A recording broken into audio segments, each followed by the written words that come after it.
Yeah, base HP challenge. Let's continue on with this. So last time we had got the ice sled, and I had abused. I had abused the. No, not the second slot. I don't think so. Okay, we still are just outside Salaman. Must have. Okay, so both slots were pretty much the same. Abused the hell out of the ice sled mini game to gain a ton of money to buy ethers so that I don't have to grind for MP at least, because that's pretty much what I would have done otherwise in the absence of funds. So now we need to head to the ice cave. Let me just get my bearings here. What's his agility? That's what I've been focusing on. 25, going good. Then is fine. Hector, evasion 25%. Does he have shields? He has the mithril shield. Alright. What's his evasion without equipment? It's 43%.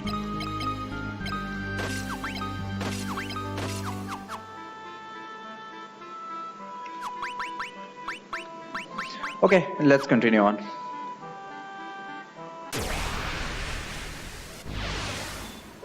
Oops. So again, we've got the green goblin formation. As usual, the way to handle this is to take out the green goblins first.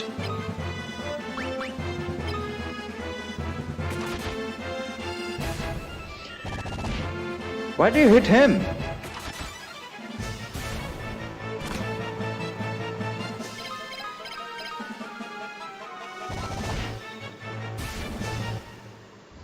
Alright, and I was training Hector up on swords, so need to continue doing that.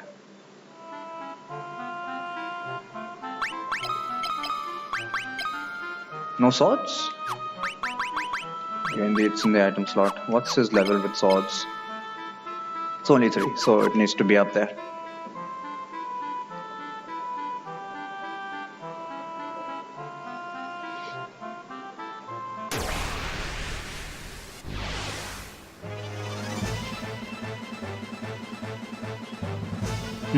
This could get tricky.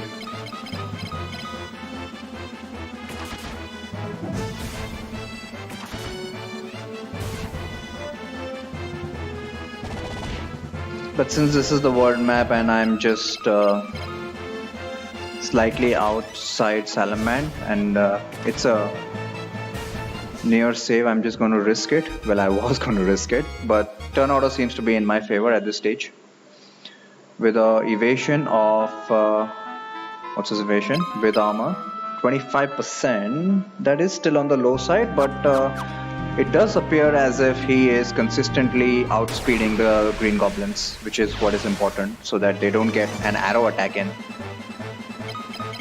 Another battle to test it out, and I need to switch him over to the swords.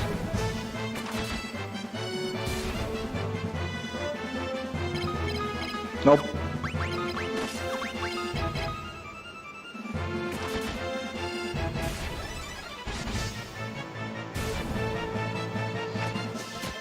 Okay, so apparently it's not. Okay, Joseph was the one that went last, wasn't Hector. This gives me an opportunity to heal. So we're still fine. Not a problem. There we go. And actually, even the weapons do give a slight amount of. Hollywood got more agility. Nice, but yeah, I'm not going to go back and save. Weapons do give a little bit of evasion as well. So let's see what's his evasion with the sword equipped. It goes slightly up to 29%. Every little bit helps.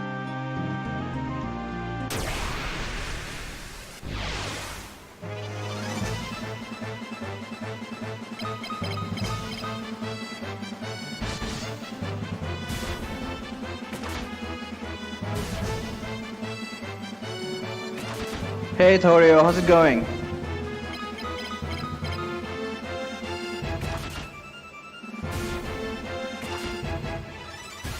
I know you streamed yesterday. I kind of thought it would be at the, old time. Disappointed I had to miss it.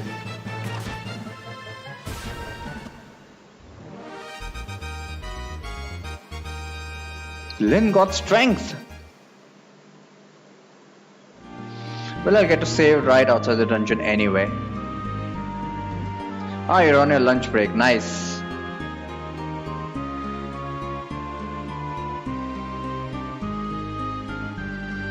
Still can't get used to people working on Sundays.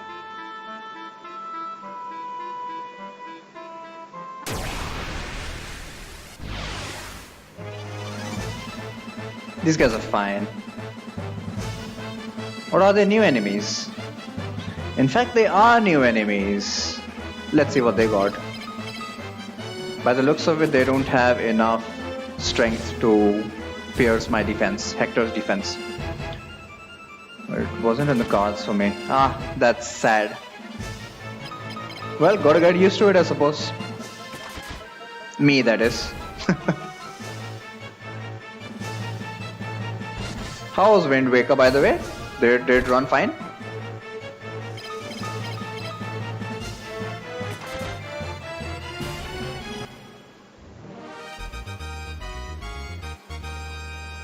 Joseph got bow skills.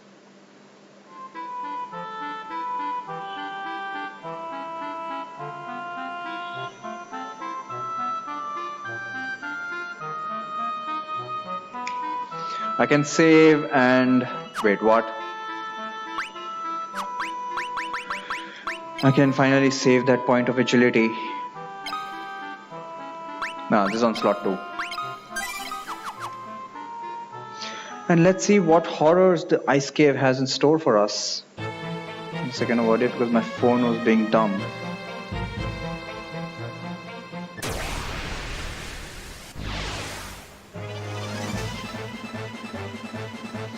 Ghouls. Did I miss anything important? I don't think so. Let's see what the ghouls have.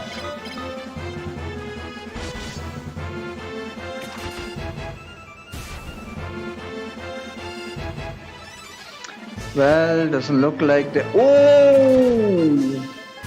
They actually hit him and caused quite a lot of damage. By the looks of it, looks like Hector still goes before the ghoul. So we can still use the cure tactics.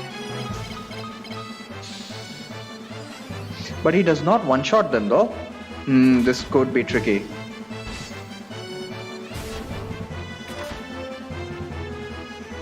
I'll probably need to punch the ghouls. Nope.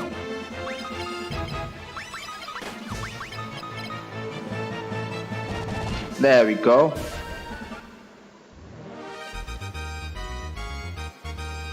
And more agility! Oh my god. Well, I'm going to lose that and I'm kind of fine with it. Let's hope I'm fine with it. I have to be. So what exactly happened there? Right, ghouls.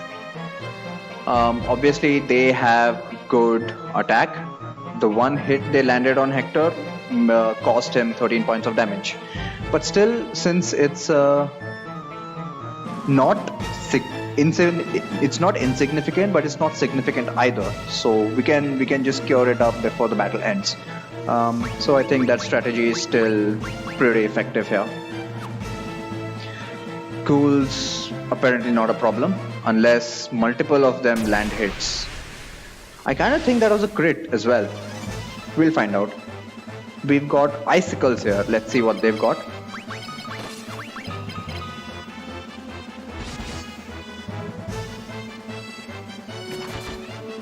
Joseph doing some damage. Looks like icicles can't really hit me at all. And although it's not immediately visible, this is the evasion mechanic coming into play.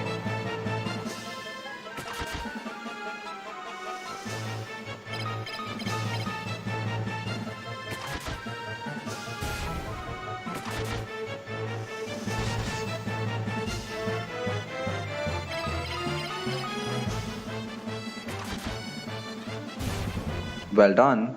Looks like icicles are fine as well. Not a big problem. More agility. Oh my god, he's going to make me cry. He's going to make me cry.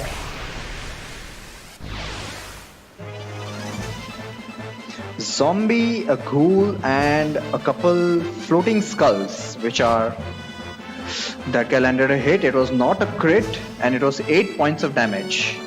Again, not significant, but not insignificant either, given how much defense he has. All this agility, I know, right? He's going to make me cry. Floating skulls are the new enemies here. Let's see what they've got. And the key here is to take out exactly 3 and leave 1 alive so that I can heal Hector before the last guy dies. What should I do? Right, I got exactly 3 people. You're close to the entrance, I vote you go back and save. Nah. See, I need to be okay with wiping. Now I need to finish off exactly 1 guy. So Maria, unequip your bow and do nothing. You can go ahead and attack this floating skull, and you also do nothing.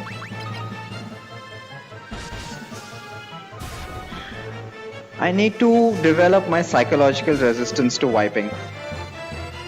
And now we can heal up Hector, and everybody can attack this guy and finish him off.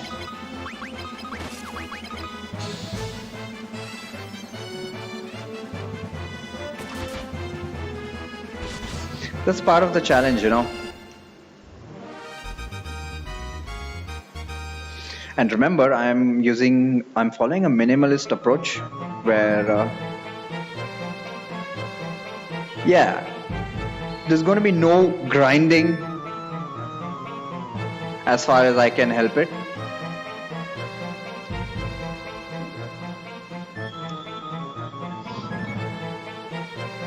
Commend your fortitude. Well, I'm not quite there yet.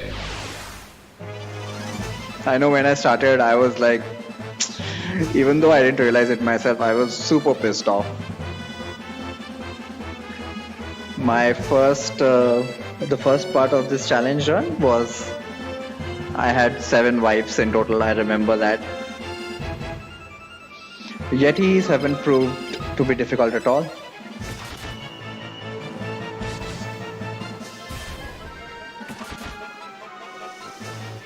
Was that a preemptive?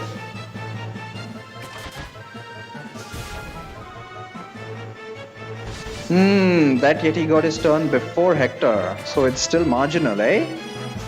But at the moment it looks like they can't do any damage at all on Hector, so we're totally fine.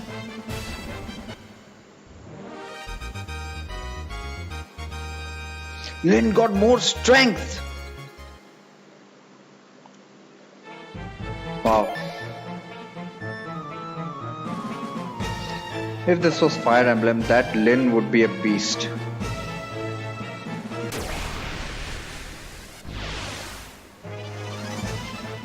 Ghouls! These guys can damage. So I need to kill exactly 2 this turn. Although they didn't land any hits. Let's just assume that Maria's gonna kill 1 and Hector's gonna kill 1.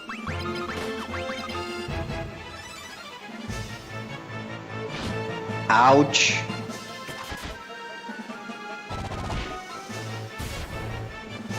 Heal up, heal up.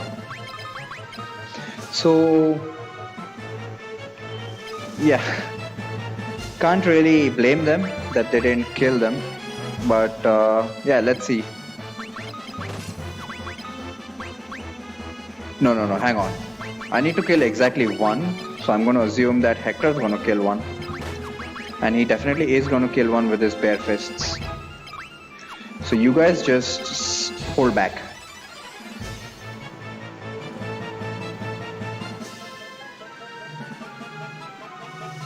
Still iffy on turn order. Both the ghouls got their turn before Hector. So I do need protect strats for this. But it's kind of a rare chance that they are actually landing a hit. So Unless I actually wipe twice or thrice because of faulty turn order, I'm going to continue on with this strategy. Now everybody just gang up on this ghoul.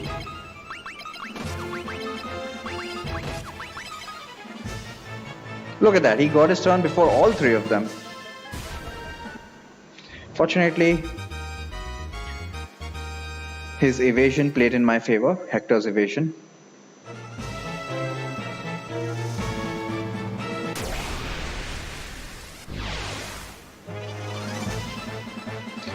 New formation and a new monster as well. FF2 monster Grenade.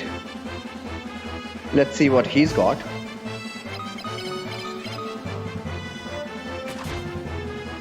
Lots of defense by the looks of it.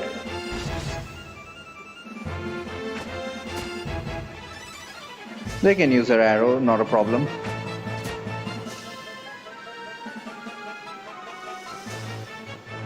Might as well heal up.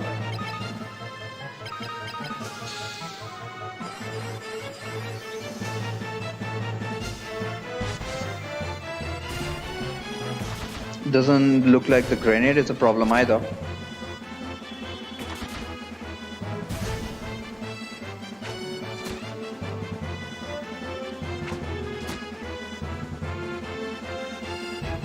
Environmental damage is gonna shred you guys. What is environmental damage?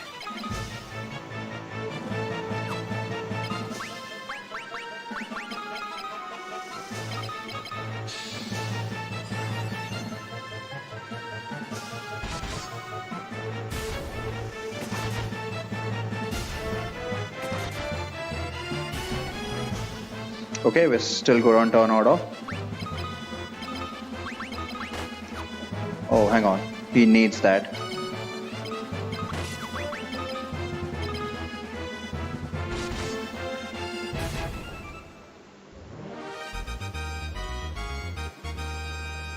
More agility! I'm definitely going to cry now. But this is good news for later on at least. Working on stuff that damages your characters out of battle. That's actually a very, very good point. Fortunately, the worst that can happen is they'll go down to 1 HP. It won't kill them like it did in the earlier Pokemon gens. Well, I do have a card up my sleeve by the time we actually get to damage tiles. You'll see. Well, it's much later in the game. Fortunately, early game, even mid game, we don't really have that concept in FF2. It's only really starts from the Tower of Mysidia. But that's a very good point you made. Holy shit, I didn't realize Joseph was damaged. That was close. Should pay more attention to the fourth guy. And yes, I'm going to pick up all items even if I don't need it. Just for an added challenge. This is the Notus. Just going to sell it off. More ghouls. Since I got a preemptive, yeah, let's everybody attack.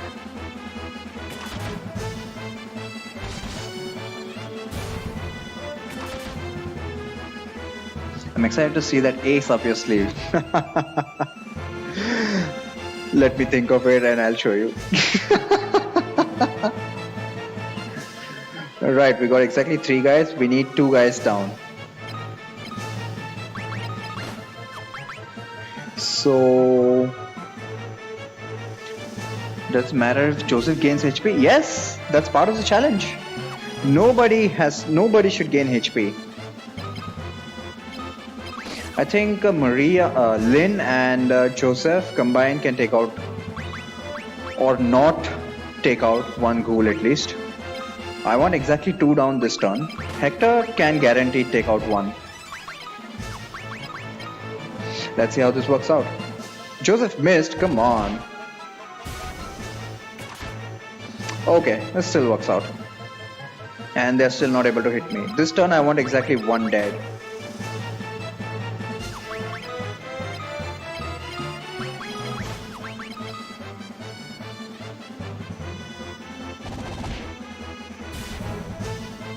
Alright, he missed also. So it looks we are good. Now, unless I'm screwed by the turn order, this should be in the bag. And once again, I can't really call it being screwed by turn order because my Hector's evasion is not good enough to guarantee outrunning the ghoul. It's probably good enough for the goblins, but not for the ghoul as we've seen before. These guys are fine. And with that extra level in swords, he is in one-shot territory for a lot of these monsters.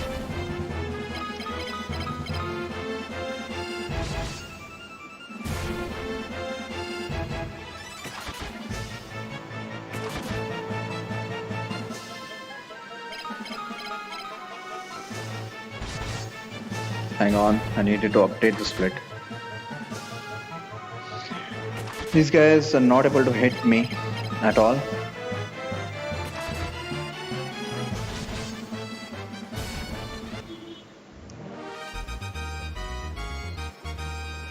No gains this battle. All hail Hector. Yeah! As it should be. Preemptive strike on icicles. Not a problem.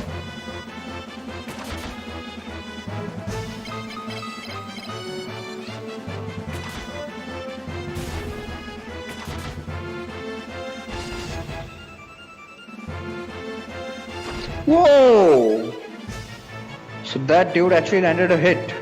These guys are pretty dangerous too. So, we use the same strategy as the ghouls. We make sure that exactly one guy dies this turn.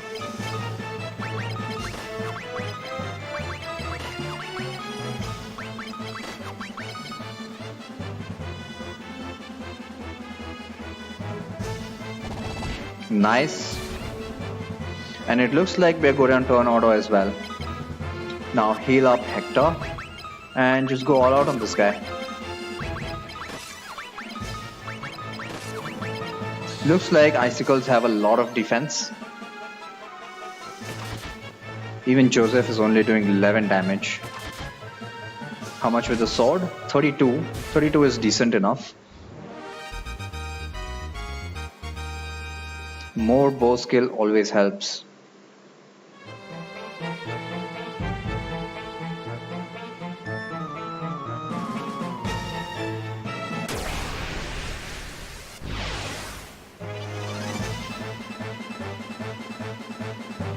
This formation, there's just an extra balloon here. I don't think it posed any issues. Let's see what happens.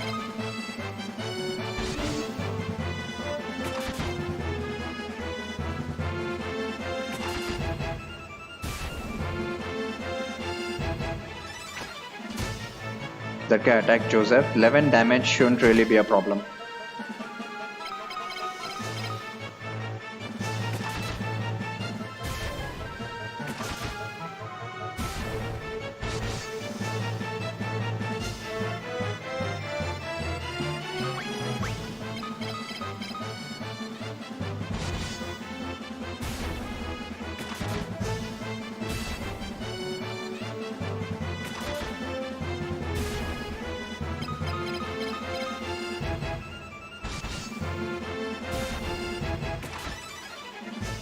I should probably be a little more careful in the goblin fights because although Hector does outspeed them, Lynn and Joseph are a little iffy on turn order. Heal Joseph. 11 points of damage is not a big deal. Since Joseph has 235 HP, his chance of getting HP up is going to start at about 30 or 40 damage. If he takes 30 to 40 damage, that's when it'll actually start. So until he takes that much damage in a single battle, I'm not really worried. It has to be at least 1/8 of his total HP. Unless there's that's a minimum damage. Battle axe is not very useful.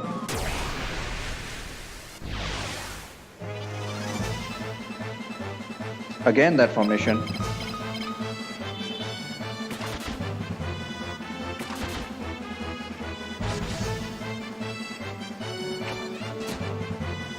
Need to heal Hector.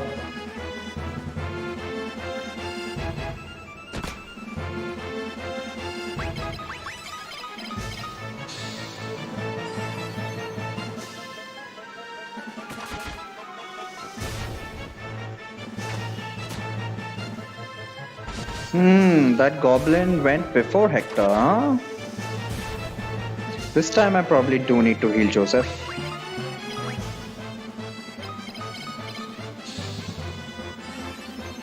Although that was only 20 damage, but you never know about another arrow attack.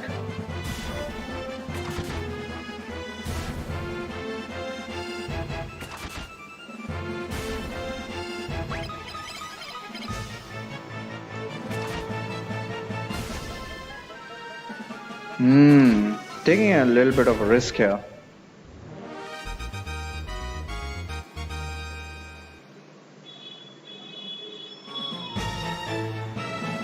Probably shouldn't take that risk.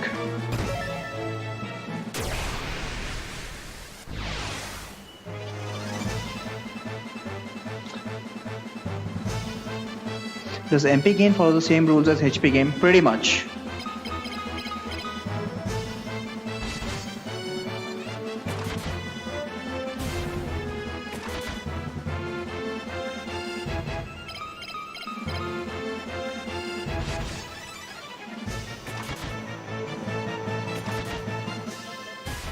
Three HP.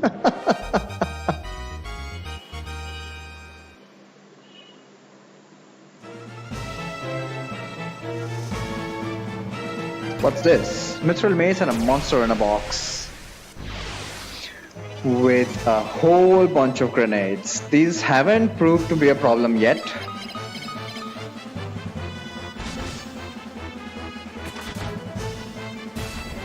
But they follow the same rules as the balloons.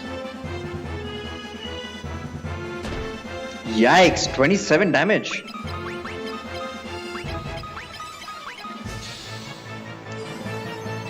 These guys can hit hard if they land a hit.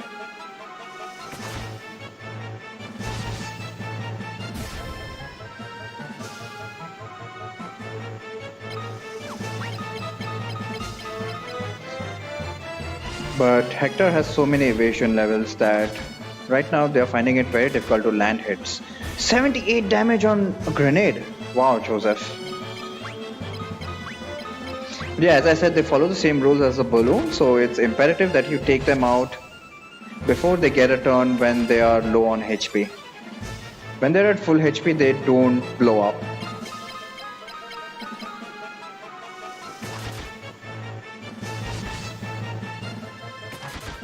Nice.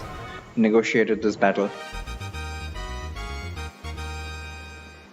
And we get a Mithril Mace, which makes me think that staff skills would be good on Hector as well, for a very specific staff we're going to get much later in the game. Yeah, staff skill would definitely go a long way. In fact, since Joseph is doing so much damage, I think I'll just have him use. I have Hector use staffs for a while.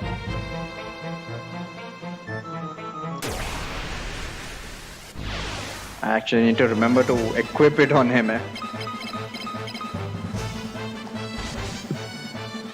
Constantly need to remember that this version does not have shared inventory.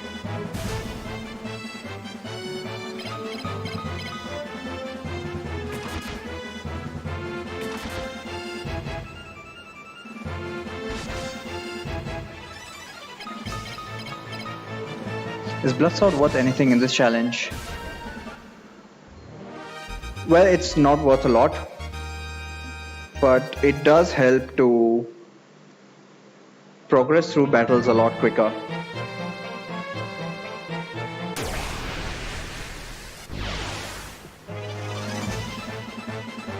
I'm going to be focusing more on completely debilitating the enemy. But apart from that, some of the enemies have so much defense that hitting them with regular weapons is just going to take a lot of time. Granted, it'll give me a lot of weapon skills as well. The Blood Sword will just speed up that process. That's all it's worth for in this challenge. In any case, one of the restrictions is to not use the Blood Sword at all. So I'm not going to be using that.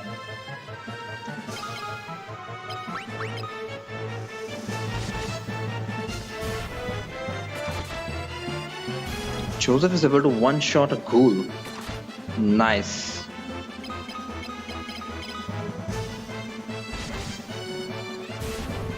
And now I have to remember to equip the Mithril Sword, Mithril Mace. More agility! Oh my god, you're making me... I'm gonna cry already. I can just visualize a wipe now.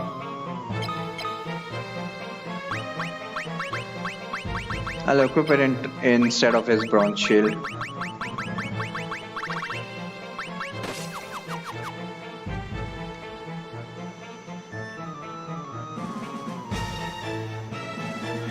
Eliwood is making me eat my words, right? Mechanics say 10%? Ha!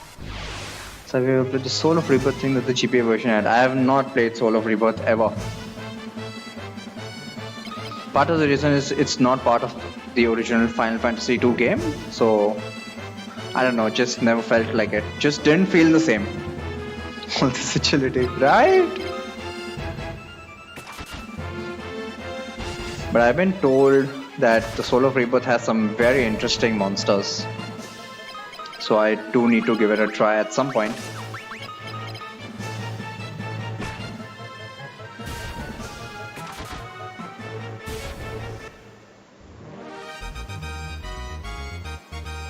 Oh my god! I can't even teleport out. What do I do? At this rate, if I wipe, I'm going to throw something. Look at that, 31 agility. He has gained 6 points of agility in this. How long has it been? 30 minutes alone. I intended to play it, but never did.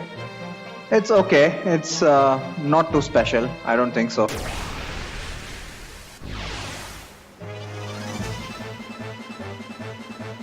New monster. Holy shit. FF2 monster dual head, and wow, they've pretty much taken care of this run. I'm going to lose all of that agility now for sure. Yeah, he's dead.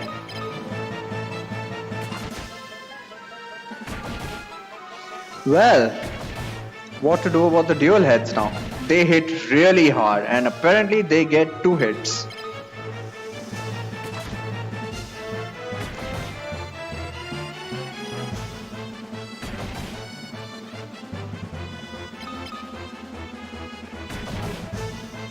Rip.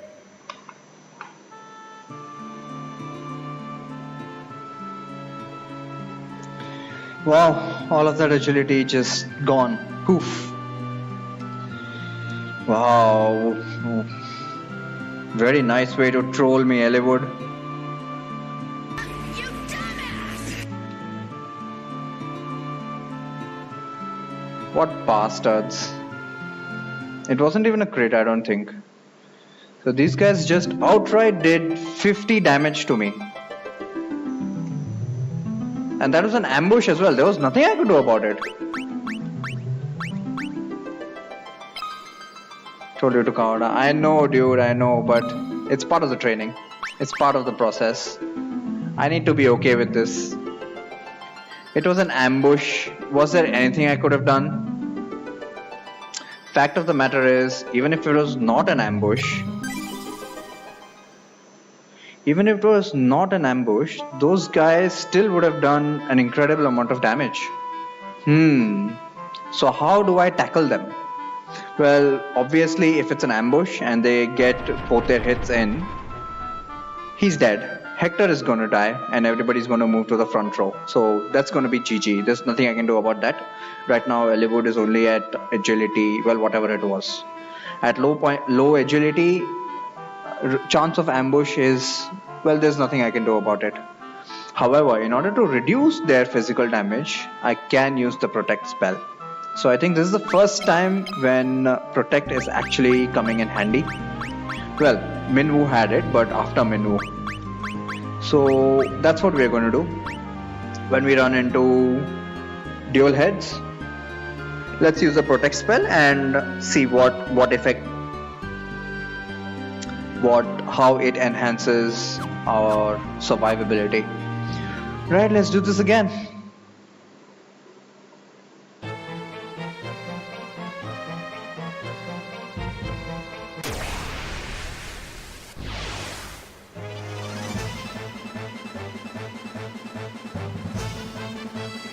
Yeah, these guys are not a problem.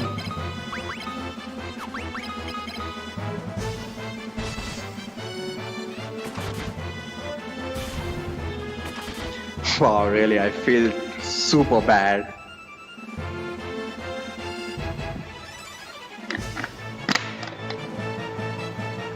This temperature.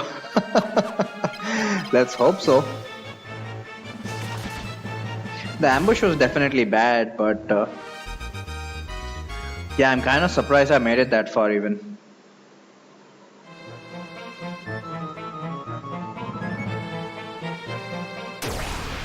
Alright, I need to take all these treasure chests again. Look at that, ambush again. Nothing I can do if it's an ambush. 2 points of damage is fine.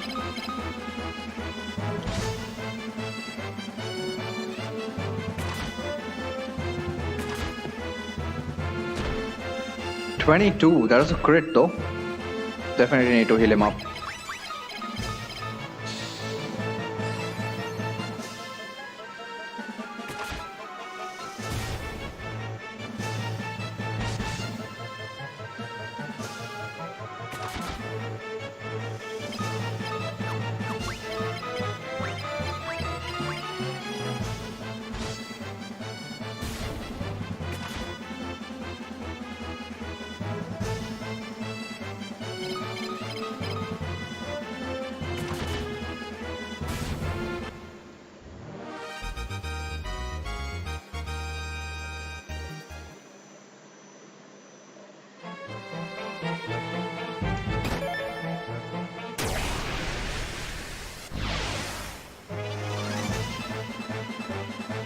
This game needs to chill for like just a bit. Come on, man, it's not the game's at fault. It's a challenge run. I have undertaken an incredibly restrictive challenge run. Can't really fault FF2. FF2 is surprisingly lenient. For the era it was released in.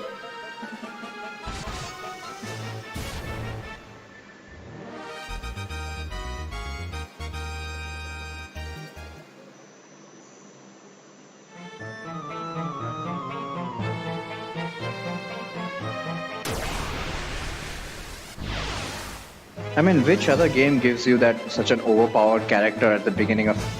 Well, that's not entirely true. You get Cecil in Final Fantasy IV.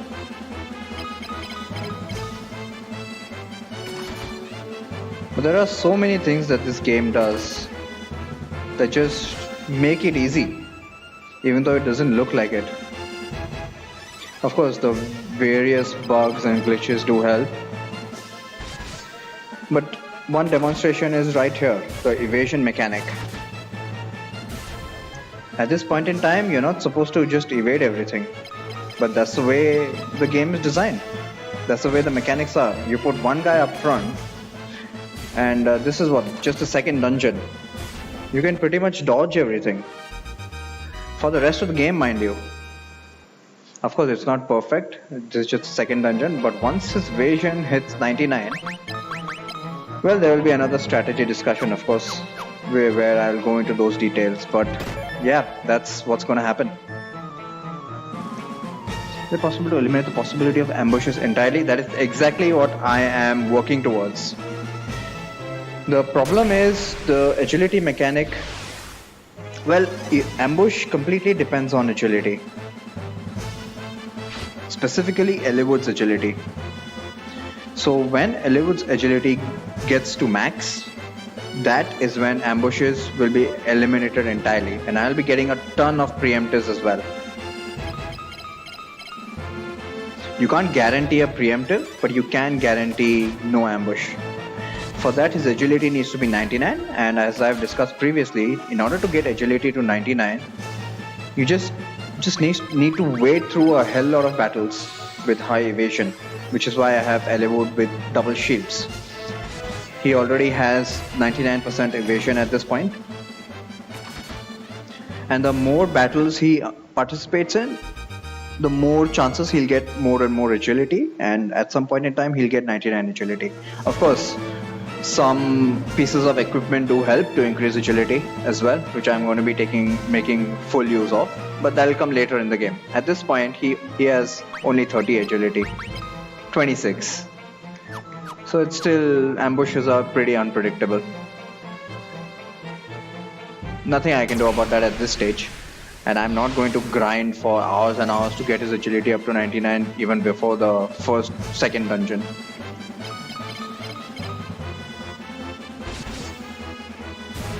But that is theoretically a possibility.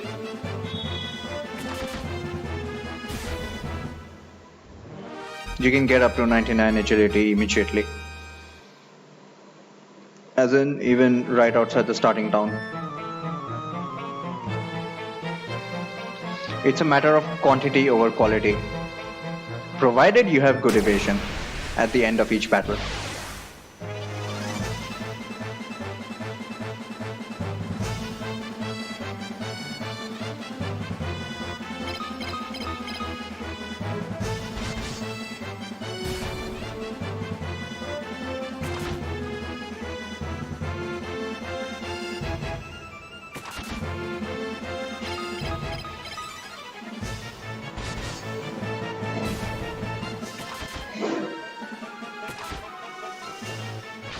Whoa, paralysis, holy shit. This is the first we've seen of paralysis.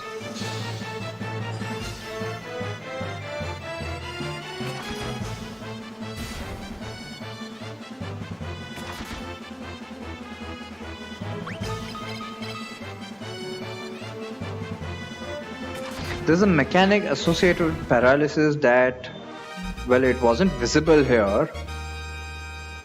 More, he got again agility. So at least he's reliable that way. He will keep gaining agility no matter how many times I wipe. It's not going to be a one-off. Right, so now we know that ghouls have paralysis on touch. Also, they have a decent physical attack. So it seems that I'm going to need to use protect even in ghoul fights.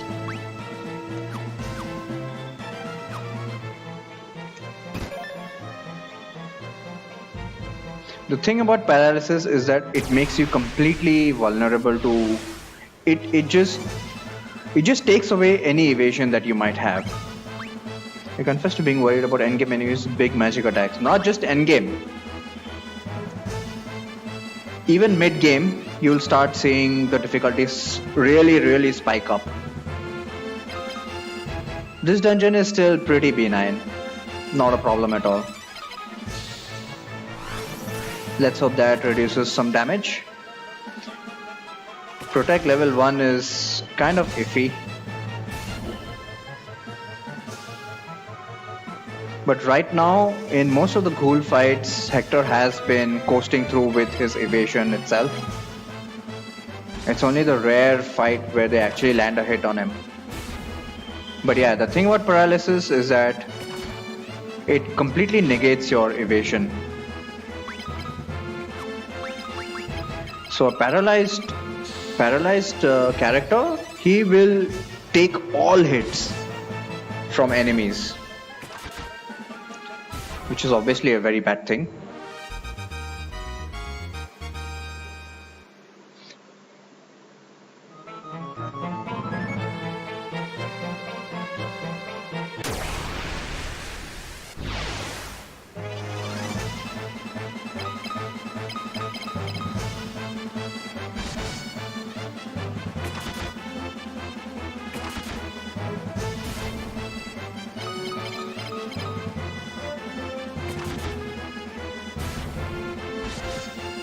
Nice.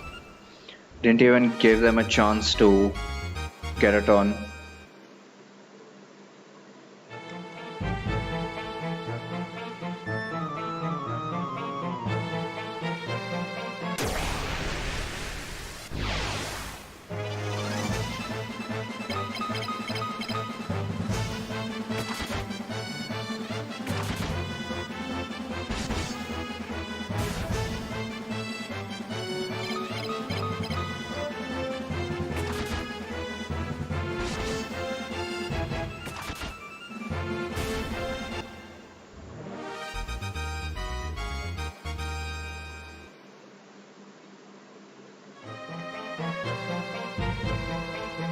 When can we meet those dual heads?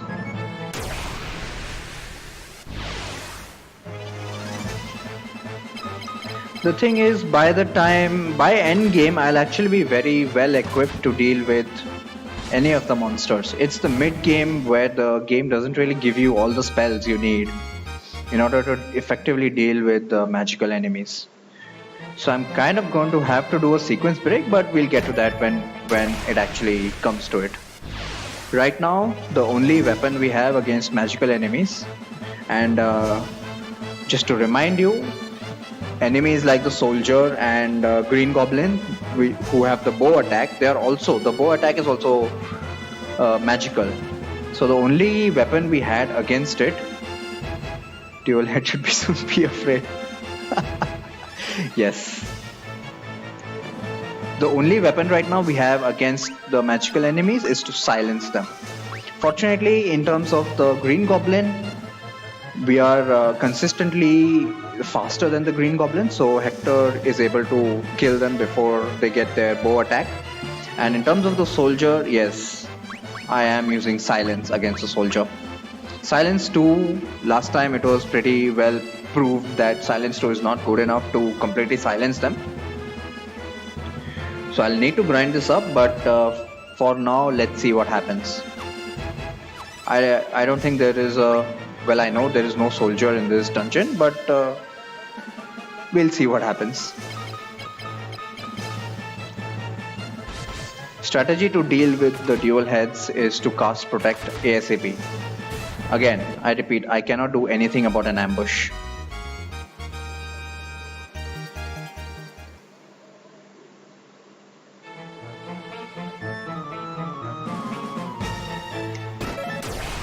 And this time, hopefully, I'll remember to immediately equip the Mithril Mace.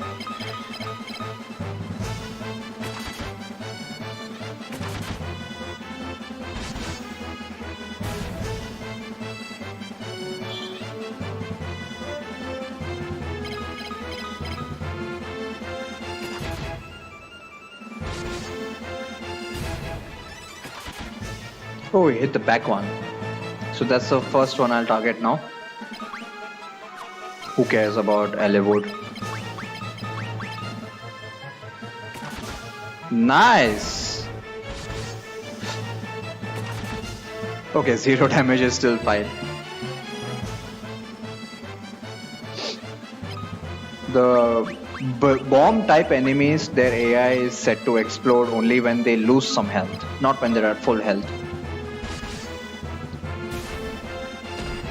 Okay, he landed a hit.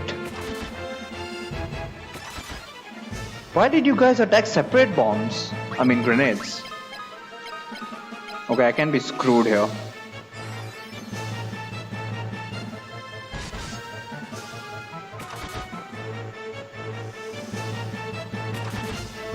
That grenade fortunately chose not to explode. Joseph the Beast, indeed.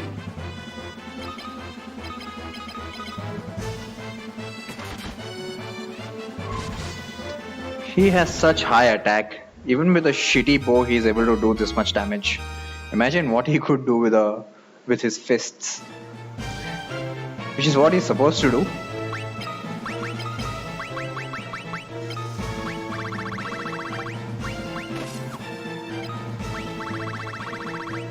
Nah. Well, let's continue.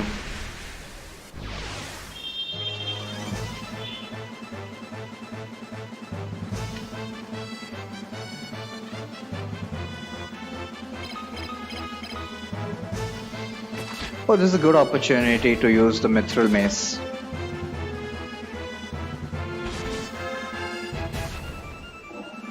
Don't need too much power to take care of these low enemies. Actually, did someone damage this grenade? I'm gonna target him anyway. Just to make sure he dies.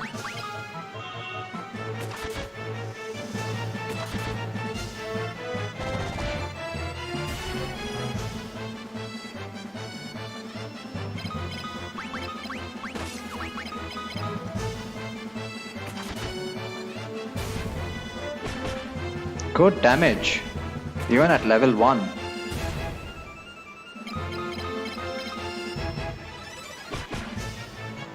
How's he getting 3 hits? Does he have more than level 1 in staffs? No, he doesn't. Must have been a critical.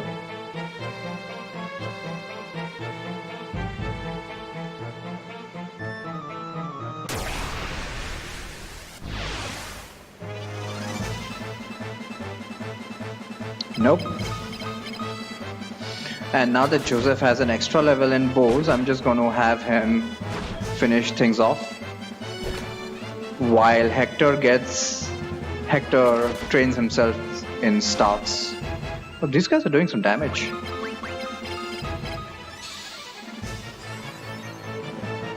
But it's still manageable. Don't need to use protect strats.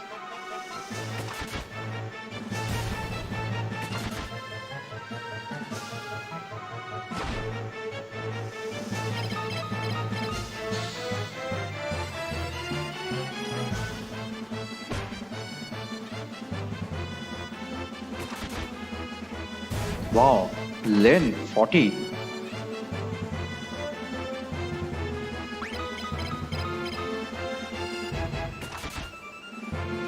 But can't really hurt the icicles.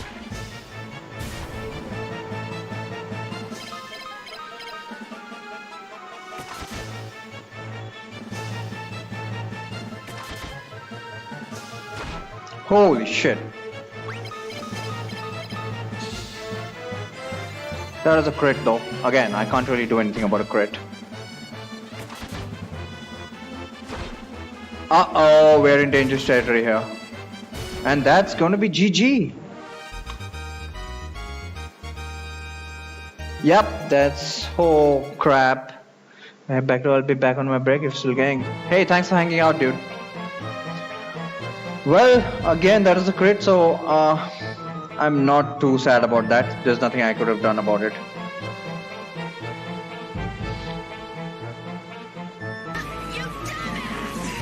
So that is wipe number 12, I believe.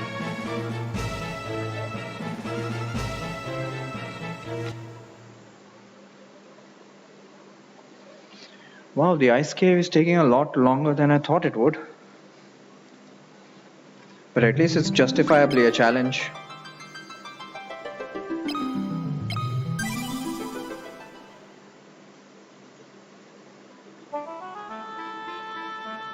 Let's go right back in.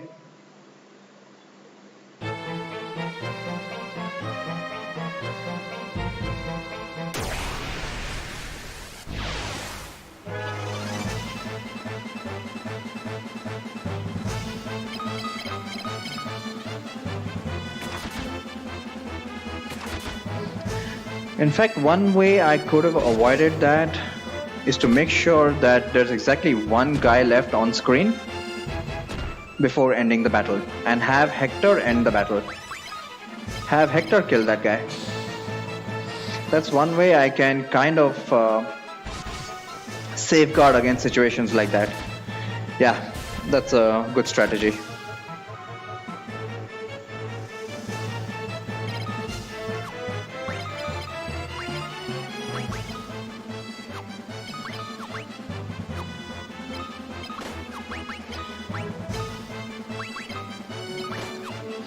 Lyn, you also don't attack. Hector, finish this guy off because he needs to go.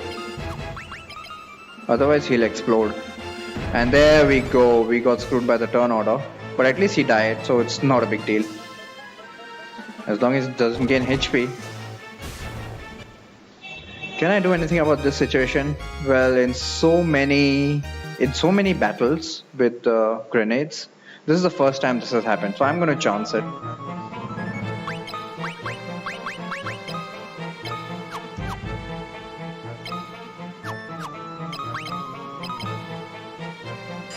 And you can stay at 2 HP, that's fine.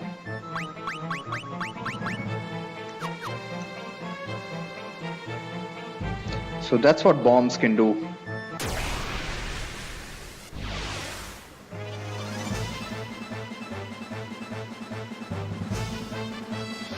Ghoul, I do need to use Protect because they have paralysis. Meanwhile, you guys go. You guys do what you do best.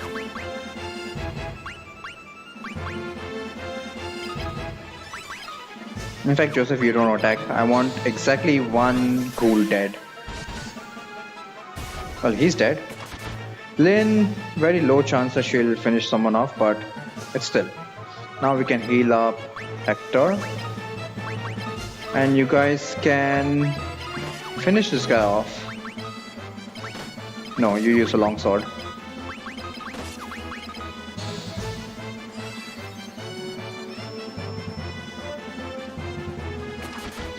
Wow, even he got his turn before Hector. So it's still worrying.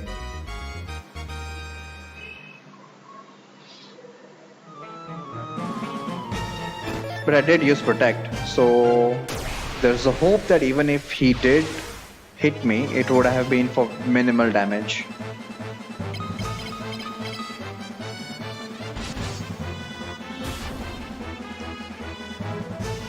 New enemy FF2 monster Shadow.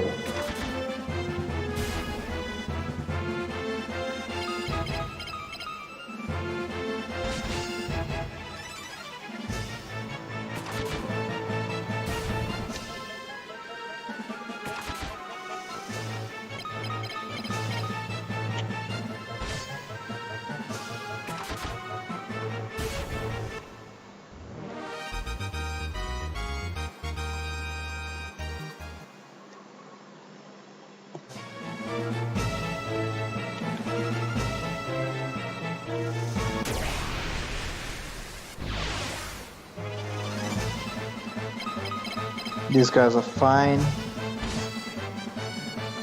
Unless it's a crit, of course.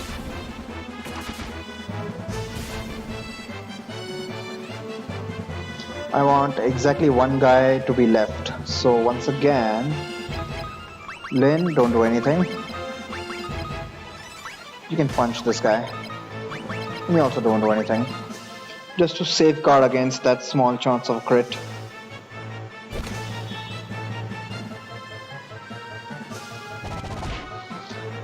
Still not guaranteed turn order, eh?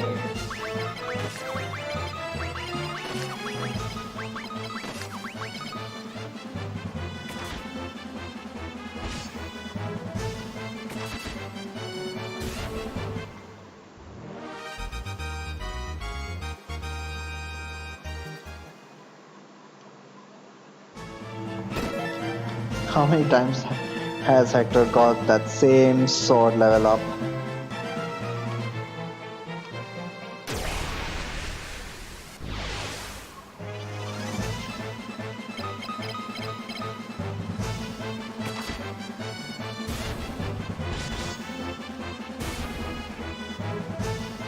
Do not hit that grenade.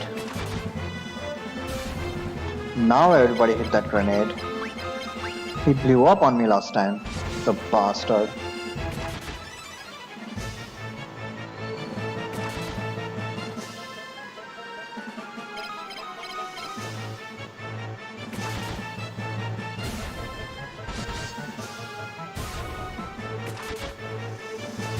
Very well done.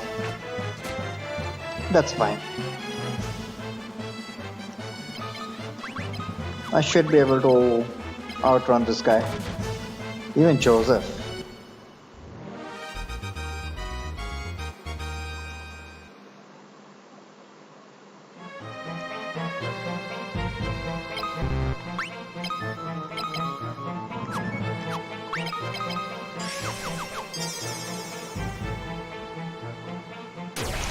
What's the next encounter?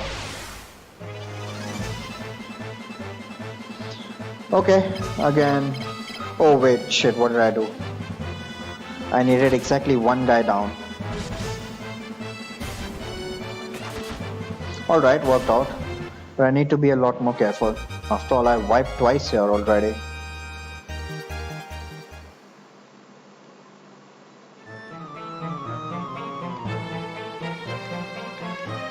Let's go grab that notice again.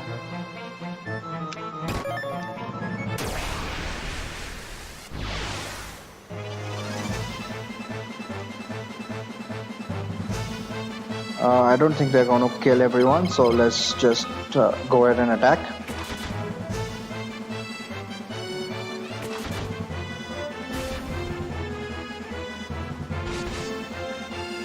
I need exactly one guy dead this turn, so as usual, I'm going to have Hector do it.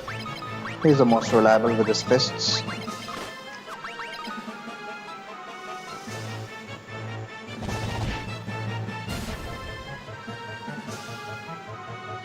And also, these guys were not able to guaranteed kill him with Hector wasn't able to guaranteed kill this guy with his sword, so I'm going to stick to punches. Hopefully he gets his turn in before the icicle. Yep, worked out. That's the strategy I need to follow.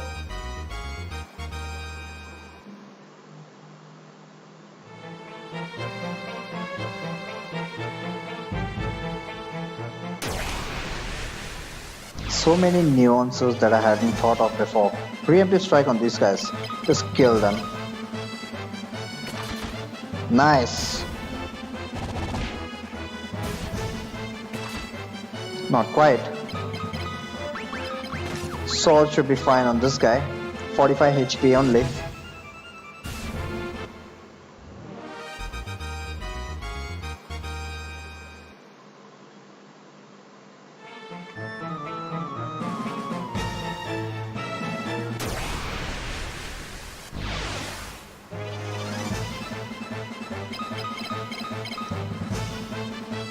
How many remain by the end of the first turn?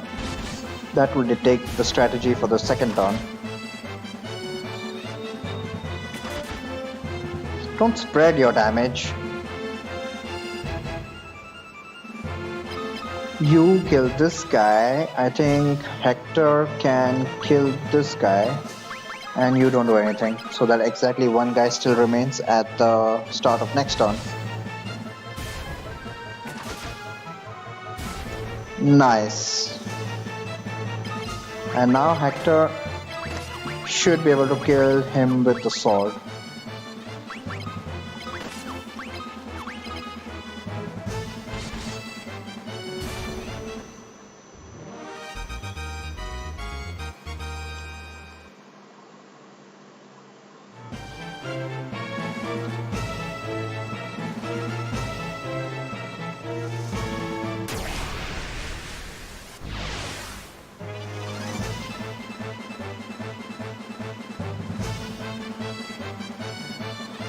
Right, strategy, I need exactly one guy dead, and Hector with his fist is the most reliable option. Can all three of you guys combine to finish off one dude? I don't think I'm gonna risk that. Just punch him for a guaranteed kill.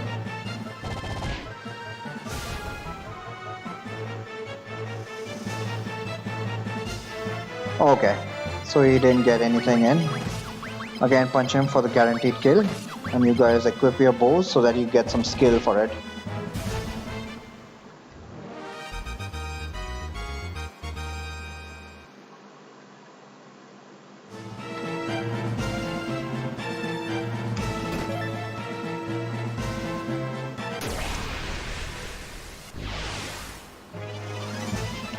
Just one, and that's a preemptive. Just kill him already. 50 damage from the sword. And a crit from Lyn. Nice.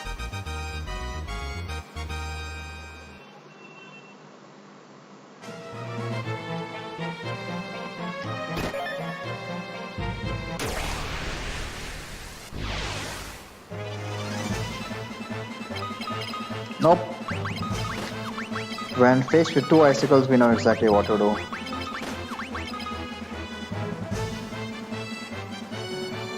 Come on, punch him.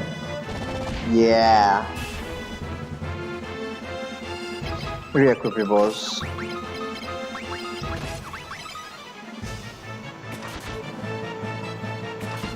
Seriously?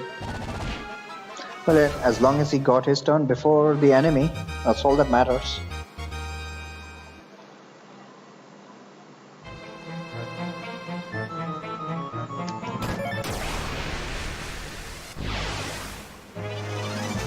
So there's going to be a slight change in this strategy. Since punching is so effective, I think one punch will kill these guys. So I'm just going to use that for a guaranteed kill every turn and not worry about any stray bows causing any damage to the other grenades, thereby causing them to explode.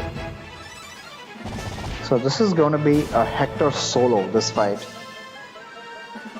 Eliwood might come in handy when the grenades do get an attack in and damage Hector.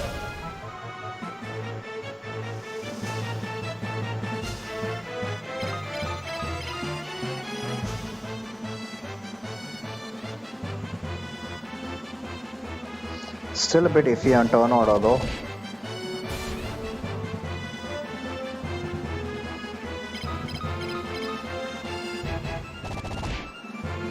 Oh, that was the exception. Looks like it. Yeah, in general, it has worked out that way.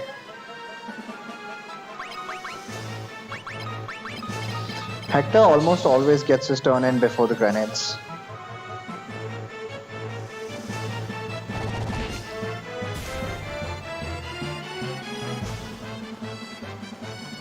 And now re-equip your bows for the skills. Very nice.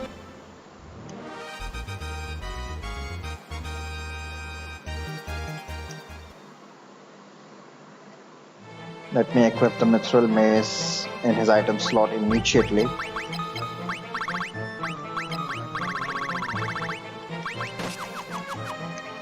And carry on.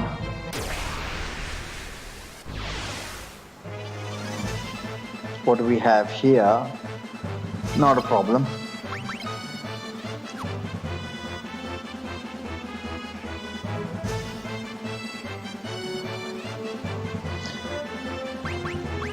I'm going to risk this. I don't think Lynn and Joseph combined can take out an icicle in one turn.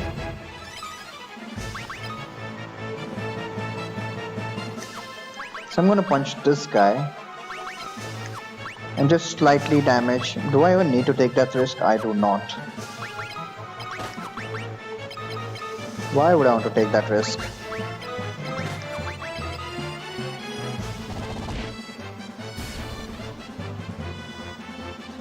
But I do need to find a way to have him trained up in the Mithril Mace.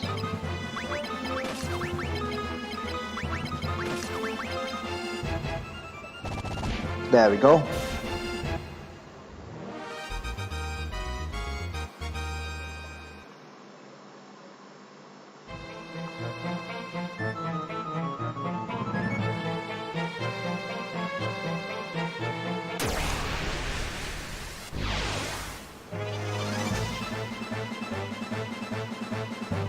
Okay, everybody attack.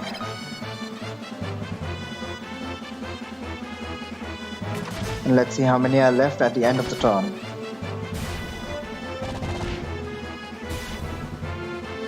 Two are left at the end of this turn, so I need exactly one guy dead.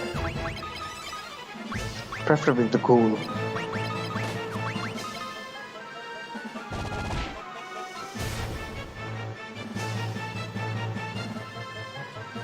And I can use the sword on this guy, not a problem.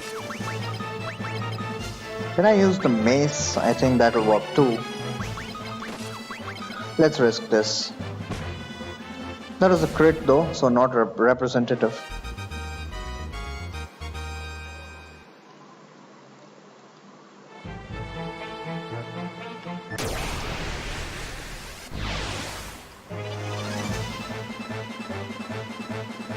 Three of these guys, can you guys finish them off in the first turn itself? I hope not. Let's see how many guys are remaining. Wow, Joseph could just one-shot that skull. Exactly one remaining, which is exactly what I wanted. Let's risk this again. So yeah, he just can't do enough damage. But the floating skulls, they haven't proved to be any danger so far. So I'll continue on with the strategy. If it was a ghoul instead of the floating skull, I definitely would have used a sword or fists just to make sure that he died.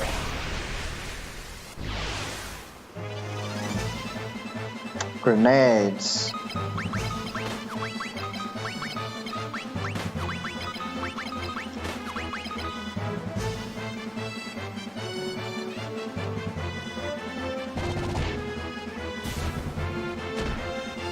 Wow. Heal up.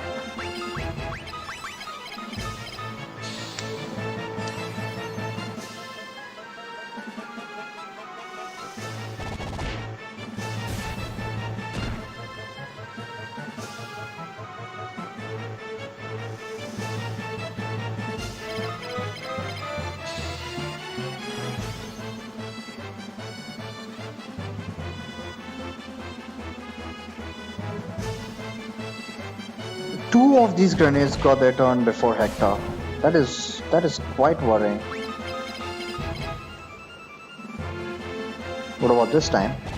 This time Hector goes before them.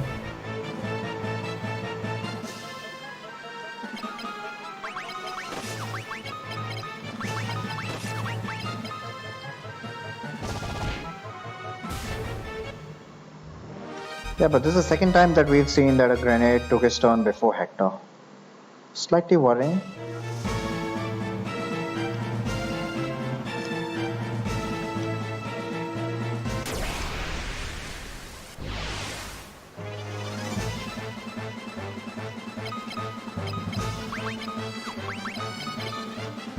This is a good opportunity to get some training with the Mithril Mace. I'll keep that goblin for last.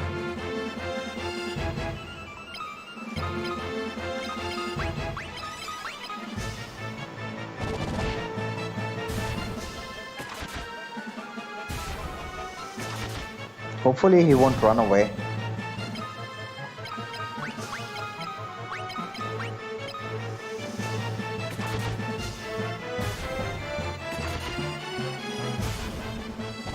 Yep, it all worked out. And I can just equip the Mithril Mace so that the mace gets all of those skills, the experience points.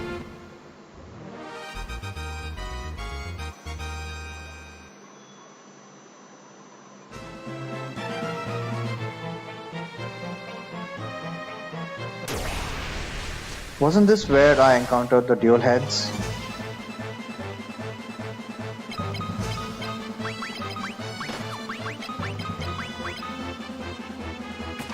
So you got a bunch of green goblins. I'm safe on turn order with them, right?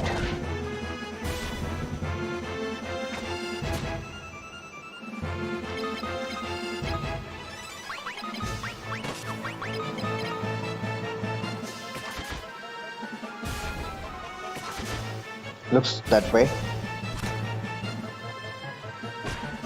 I'll say this is a rare occurrence. Joseph is once again missing some HP. How the hell did that happen? Was he the one hit by the arrow attack? Looks like it. But still, 11 points of damage is not a big deal.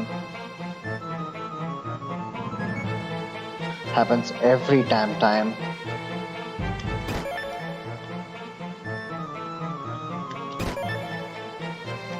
Ice Scroll.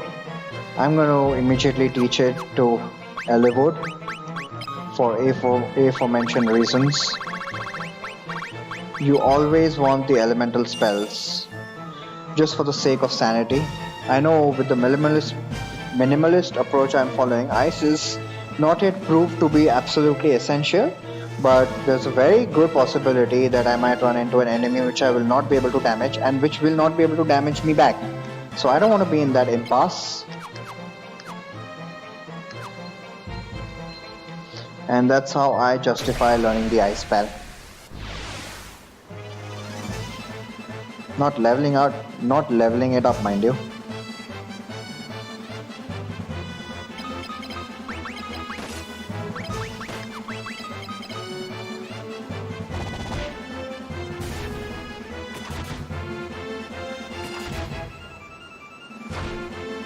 Wow, that was a crit. I need exactly one guy dead, so as usual.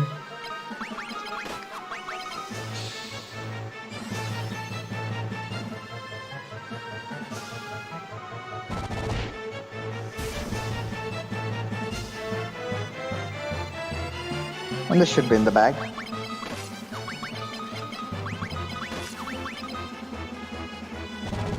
There we go.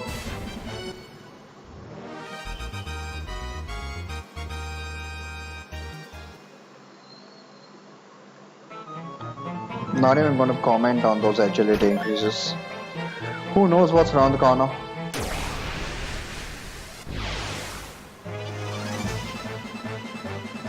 Ghouls, need to take care of them first. So Lynn, I don't think she's strong enough to kill the deadhead. And Hector and Joseph can take out a ghoul apiece. Okay. Joseph fell just short, which is sad. But I need that guy dead this turn.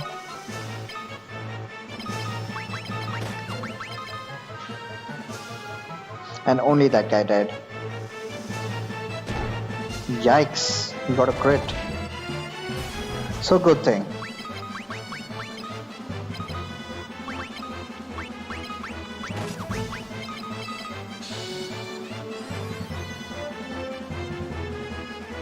This new strategy is helping me out a lot.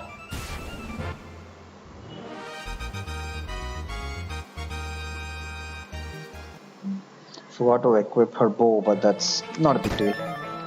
Mithril spear, I'm never gonna use spears.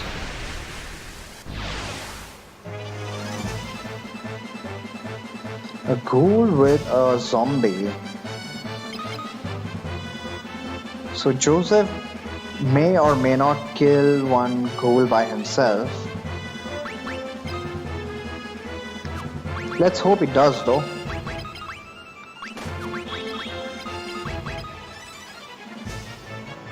Oh crap, forgot to equip both of them, did I? And he's paralyzed again. Oh right, I needed protect strats for this. Why do I forget?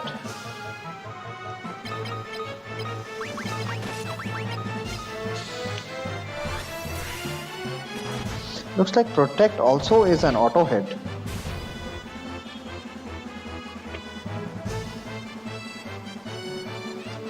So need to cure him up.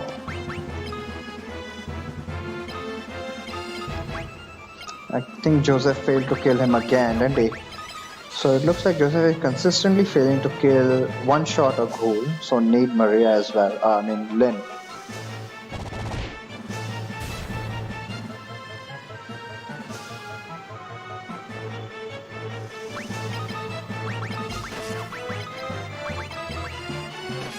Mace should do the trick here. This guy only has 30 HP. So that worked out. Let's move on ahead, and what's the next encounter going to be like? Where are the dual heads? How to calculate this now? Let's hope Lynn kills this guy. Hector with his fists will kill this guy. And let's hope Joseph damages this guy but doesn't kill him. 26, perfect.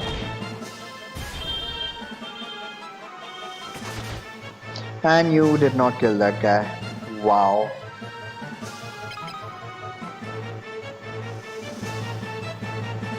Okay, you attack this guy. I don't think you'll do any damage. Meanwhile, you kill him with the mithril with the long sword. Joseph, you don't do anything. So now we have exactly one icicle left for the next round, which is well.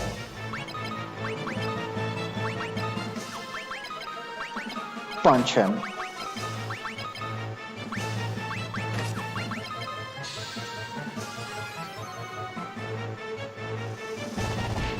Perfect.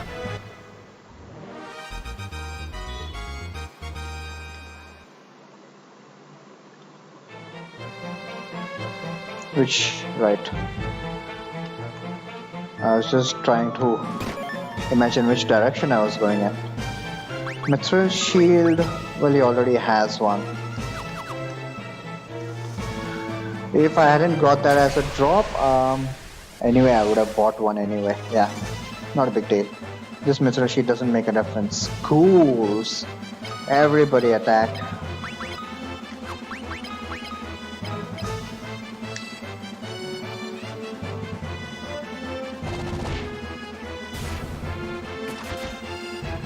I didn't need to use protect stacks here.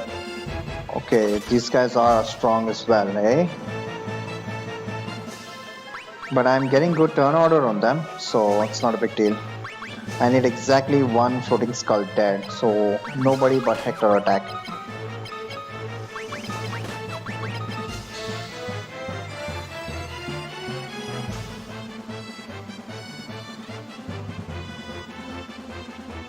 I was just talking about turn order. Idiots. I think you can kill him with a long sword.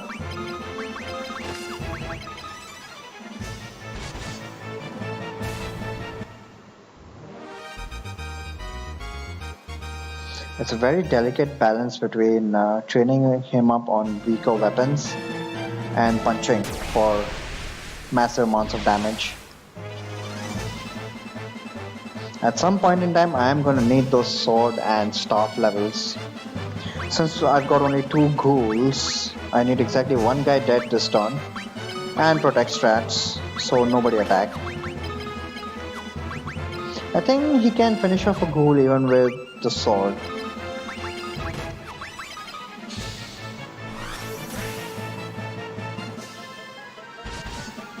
That is a crit, but it does look that way.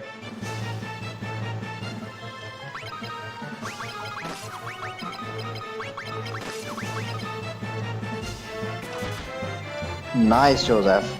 Saved me the trouble.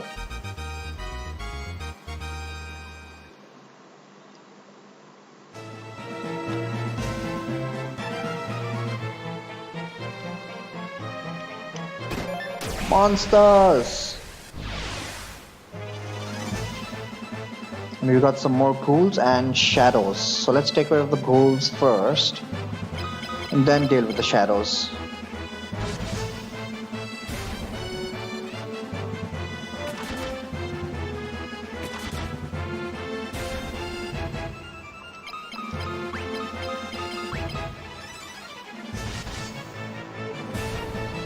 Hello Hope, how's it going? So as I told you before, Final Fantasy 2, here I am.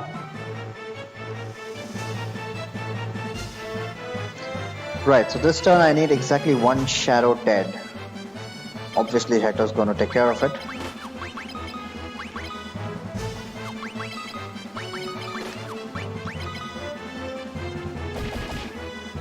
So these guys can cause darkness, and darkness halves your evasion and accuracy. Fortunately, I have Esuna, and even after darkness, Hector can probably kill this guy. So let's just go all out on him. Oh wait, he did do some damage, didn't he? I need to cure him up. So instead of using Esuna, use Cure. I can use Esuna out of battle. And just kill the shadow, please.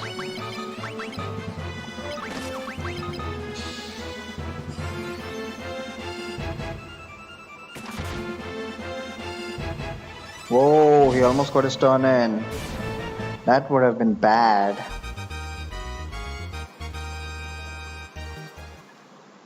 But how's it going, Hope?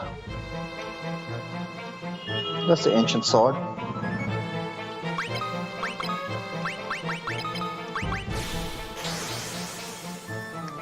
Very useful sword to have.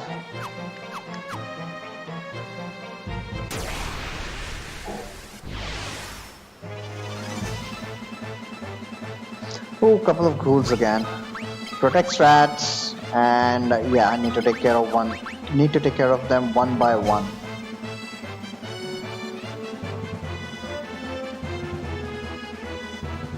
I'm already 7.5 hours into my run. Yeah, this is I think the third stream of this challenge. So yeah, I am 7.5 hours into this run. Can't really call it a run now, can you?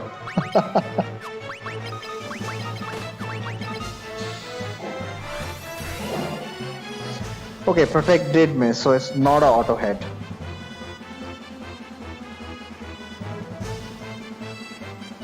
What is 0% growth? Exclamation point challenge for the rules. But essentially, nobody's allowed to gain HP. And if you know, in Final Fantasy 2, every stat, each of your stat levels up independently.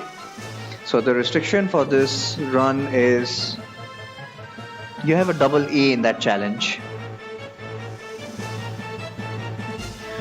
The main restriction in this run is no HP growth, which is why my characters are still at 30, 20, 40 and 235 HP respectively.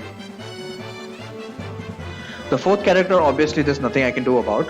They will progressively come in at higher HP values, but my first three characters, Eliwood, Lyn and Hector, they will remain at 30, 20 and 40 throughout the game.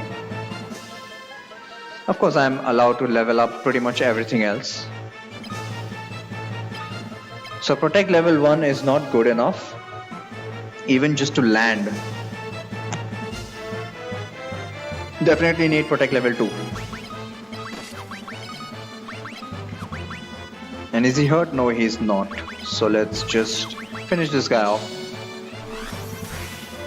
This time it landed, but it didn't really matter.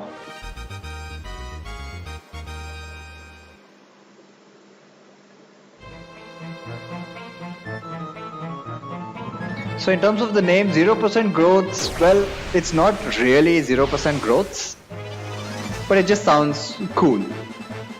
I wanted to originally name it, well, the original name of this challenge run was like base HP challenge, which makes a lot more sense.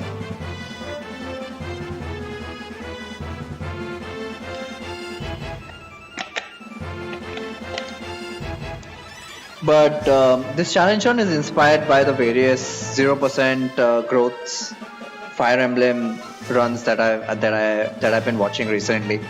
So I just thought this sounded a lot cooler. It's like Fire Emblem Hector Hard Mode, 0% growth LTC. It just sounds cool. Right, a couple icicles. Hey, what are you laughing about? We need to take care of them one by one. And I think I can keep the bows. I don't really need to keep the bows equipped.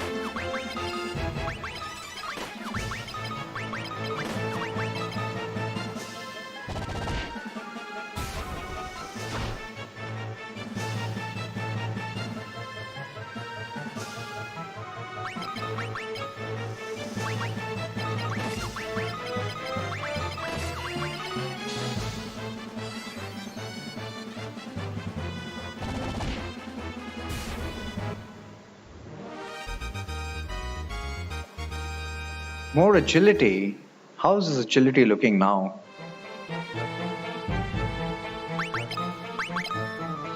He's already back at 30. That's just great. And Moogles. Don't really care about them. This is not a story run.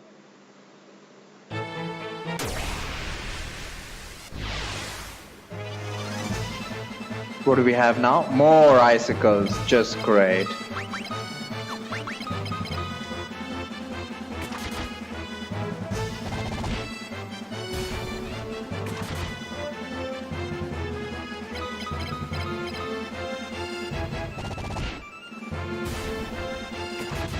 Kinda taking a chance here.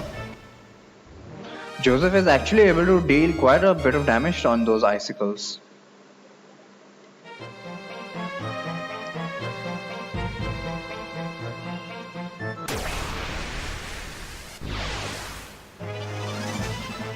Oh, ghouls need to use protect. Yikes, need to heal up first.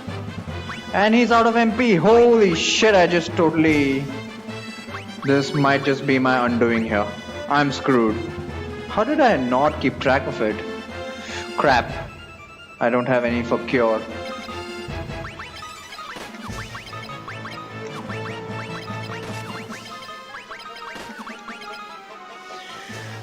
Come on, Hector, don't get HP, please. I'm so far into this dungeon.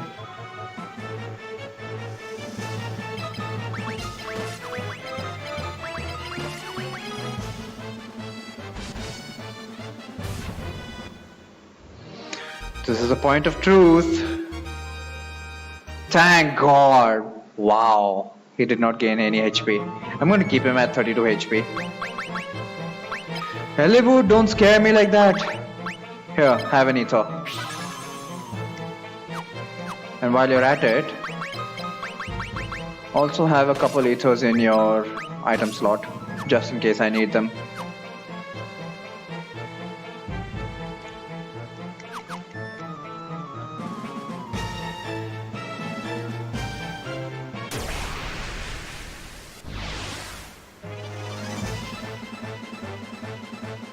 A ghoul and a zombie. Let's kill the ghoul first.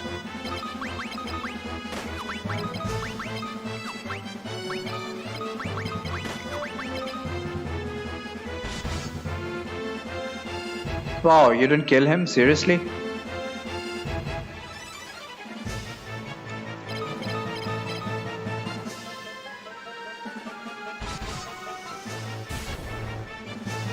And now we can take care of the zombie.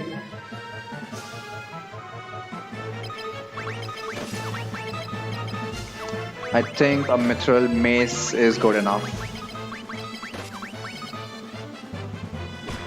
Yep. He's only getting one hit in, but that one hit is a pretty strong hit.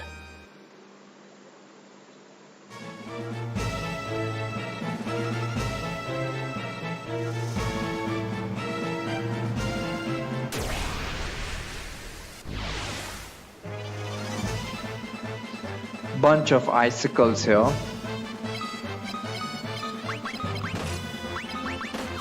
Hector can kill them off, can one-shot them. Joseph and Lynn probably should combine on one.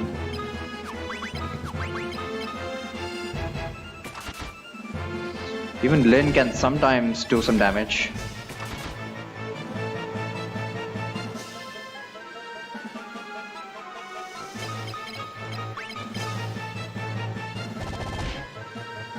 Come on, you guys, kill that one already. Nope. Hector is the one that has to do everything.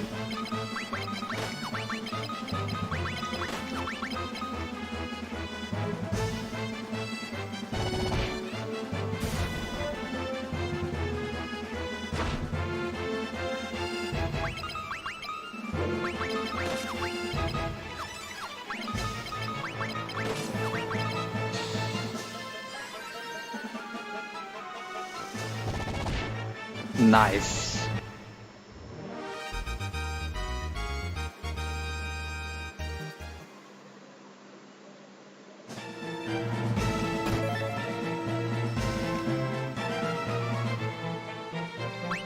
Does he yeah, he already has a silver plate, so that silver plate was effectively a waste. Alright, now I know exactly what is before me.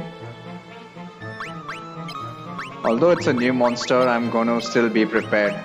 I don't see the need to wipe unnecessarily. So instead of the long sword, I'm gonna switch over to the more powerful ancient sword. For a very specific reason, but even for general reasons, I'm just gonna give him that sword upgrade. Right, let's see what the boss is.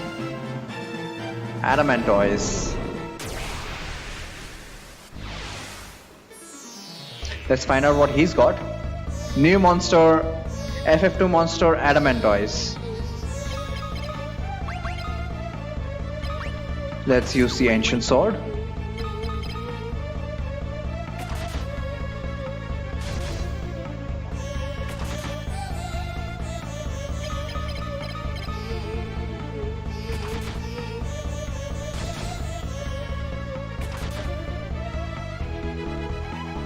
Good thing about the ancient sword is that it inflicts curse, so the turtle effectively has half attack and half defense now. He can still land quite a big hit on me, but it's manageable for now.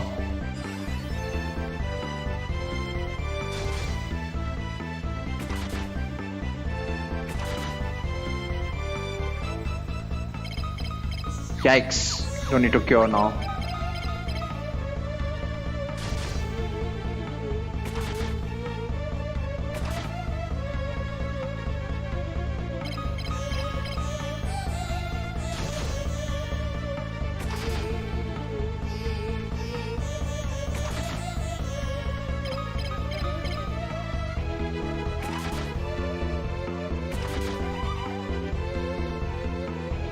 Whoa, that was bad turn order.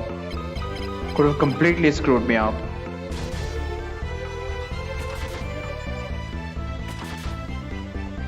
I'm taking so many risks here. Did not imagine that the ice cave would be such a big challenge.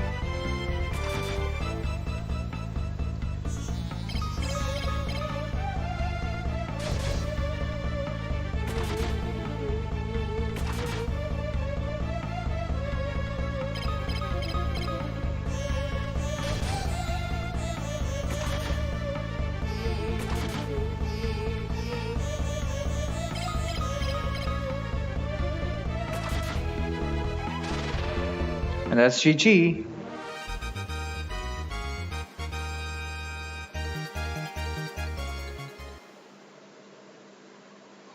Let's quickly grab the goddess bell.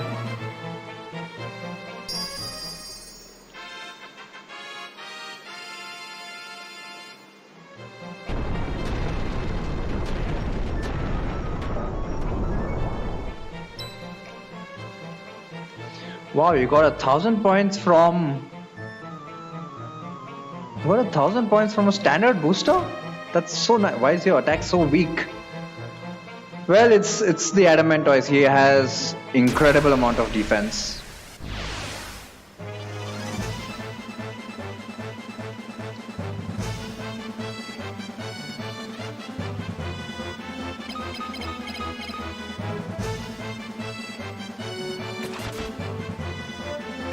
Stream buffering? Seriously? Even at my bitrate?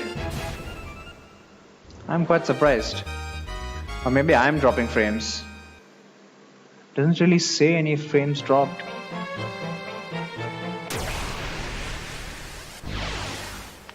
Well, what I said was it's the Adamantoise. The Adamantoise has an incredible amount of defense. And a lot of HP to boot. So that's why it took so many turns to kill him. And that was after I cursed him, mind you.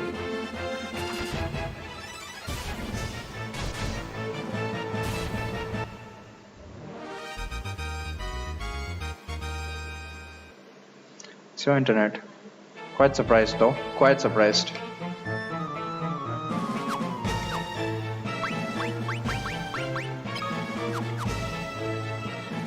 Right, let's tackle this guy. What a laugh.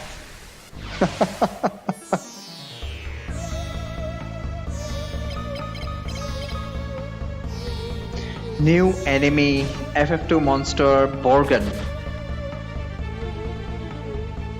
Hey Puzzled, done with your stream already? How was Final Fantasy IX? Blind that too.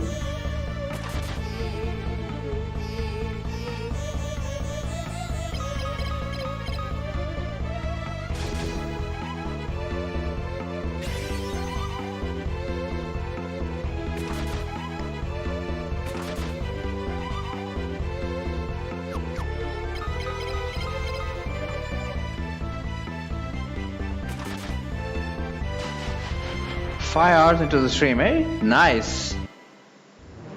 Hope you enjoyed Final Fantasy 9. I've never played that.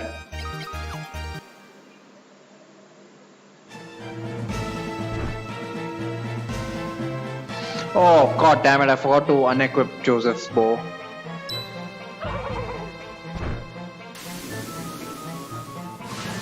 Oh, it doesn't really matter, it's just a long bow anyway. I think I should have enough cash to buy a couple mithril bows.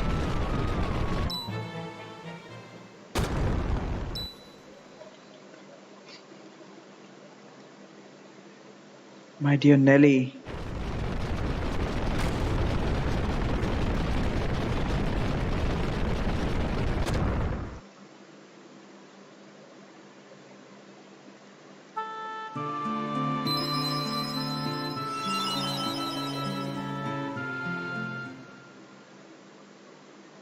I'm so close to the exit, I swear if I wipe here. Finally! Wow! I can save and all of that fantastic agility that Ellie would gain. Look at that, 31! So nice!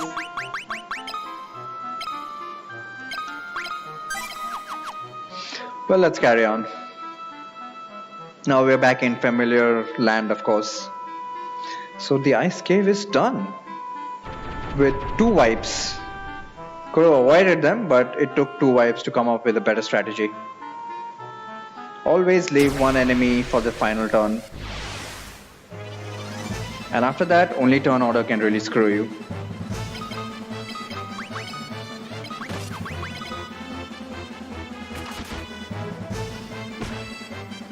Nope, Mithril Mace is just not good enough.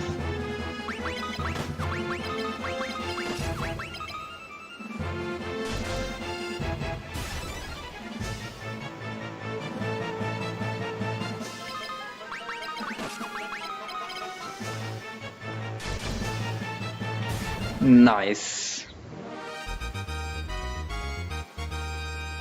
Eliwood got strength.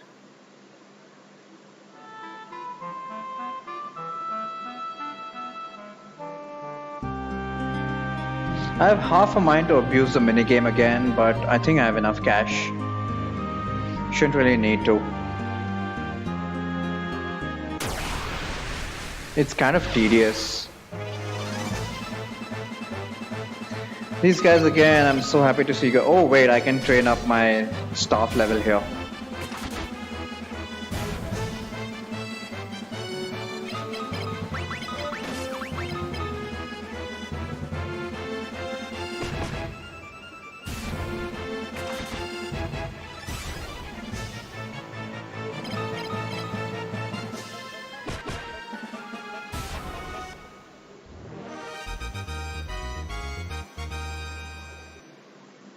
Eliwood, this is the proper time to gain agility.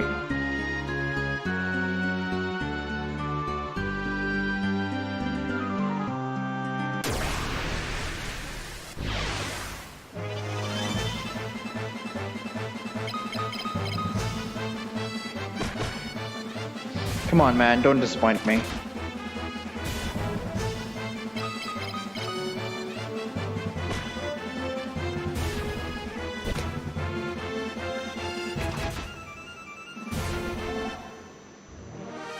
Agility, come on, there we go. And Hector got a staff skill as well.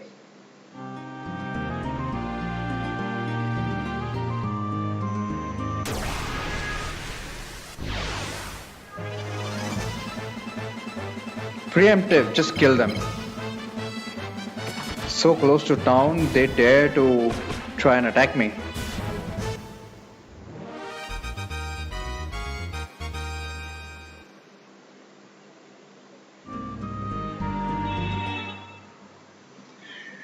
Right, so I can finally save on slot 1 now. Should I heal up? Don't really think so. 4 MP and 1 MP on each of Lynn and Hector. I don't think I really need to heal up, but I will, just for the sake of custom. When you go into town, you always heal up.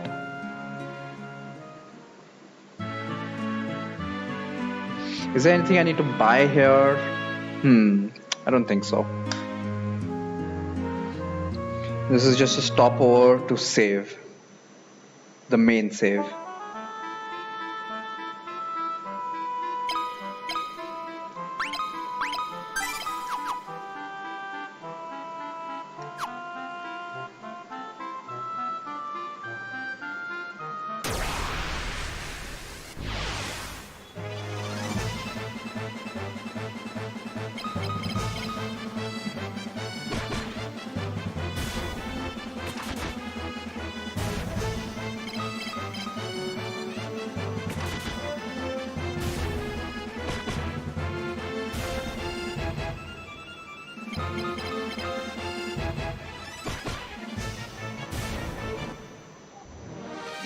I might as well grind up silence as well.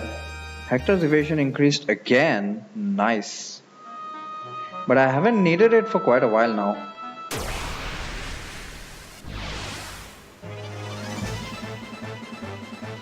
Actually, you know what? I might as well. 1, 2, 3.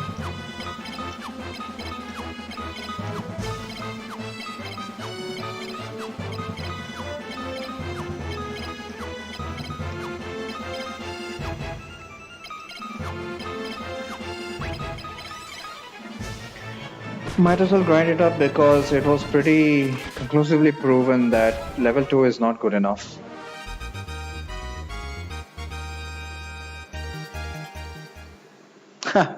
This time you only got 40 points.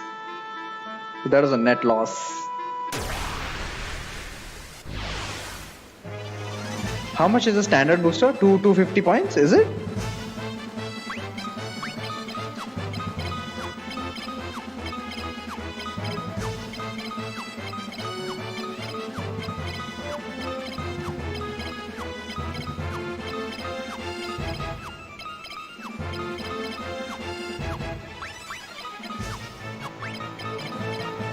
$250 points, yeah. New hand space from booster spending. Nice, congrats.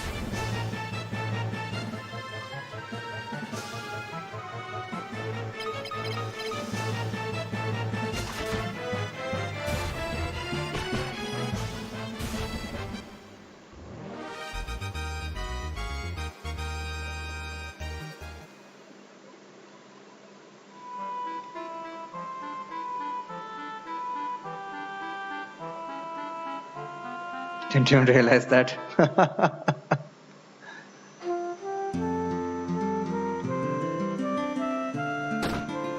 Do I need to heal up? Nope. Let's buy the ticket to Kashuan. And here's another point I can save.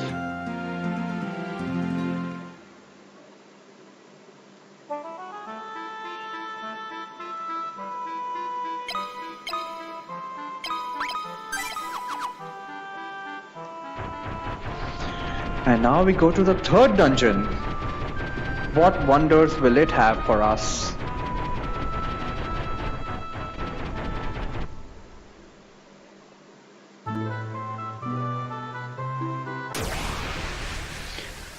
First battle in the third dungeon, and it is a couple soldiers. We need to use silent strats on these guys. But let's take one out first. Is the Mithril Mace enough? We'll find out. Apparently so, but that was a crit. Need to silence this guy. Worst possible booster. All commons? I don't think Lyn is good enough to one-shot this guy. And this is where I realized why I needed double shields. Holy shit. What am I going to do now? Well, pray I suppose, and I should have saved right before Kashuan. Why did I not do that? Well, let's hope for the best. Missed, yeah, I expected that. And 20 damage only. Well, Lyn picks up the slack. Garlic.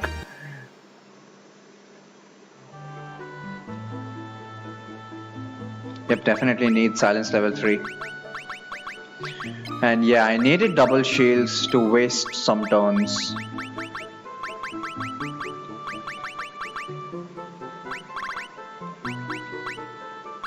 Now what should I do? I need staff training. I also need to hang on to the sword. What should I do here? I think the staff will have to go, unfortunately. And since I've got another mithril shield, might as well use that for double shields. So now Hector's only options are to punch or to use the ancient sword. It's okay for now, the door is locked. Not anymore.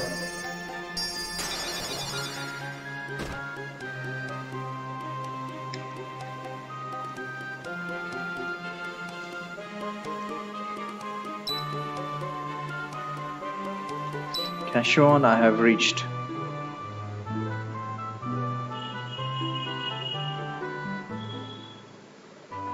Gordon joins the party.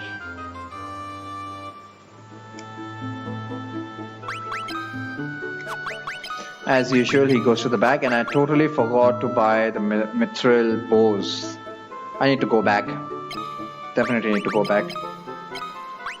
For now, he can have the longbow. And give me everything else. I need to sell my crap, damn it. So, couple things I need to do. Let's go back. I do have teleport, right? Why not? Why not?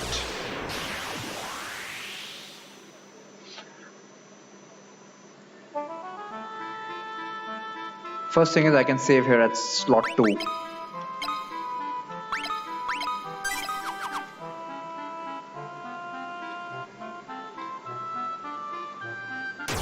Oh wait, I can just take the chocobo. Why am I walking? Couple soldiers and bombs. Let's get rid of the soldiers first. Double cheese, I forgot.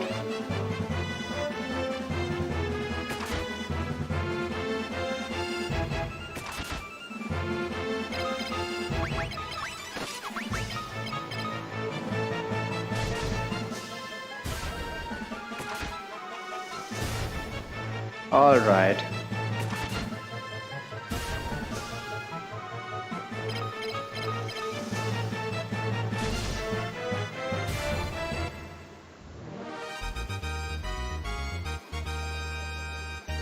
Gordon immediately gets strength. That's so unfair.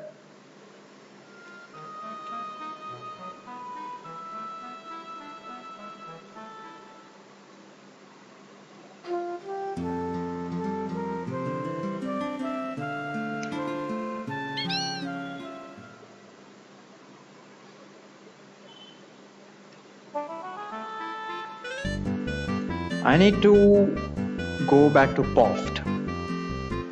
That's where the mithril bow should be available. And while there, let me also sell off anything I don't need. Meanwhile, let's just enjoy this music.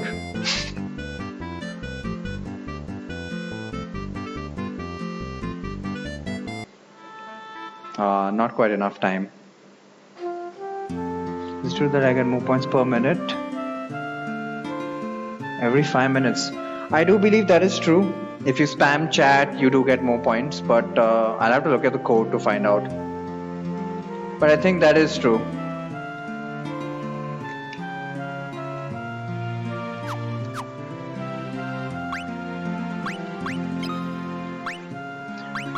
Should I heal up? I really don't think I should heal up. I have lots of ethers. I don't want to heal up. First thing, I need to buy a mithril bow.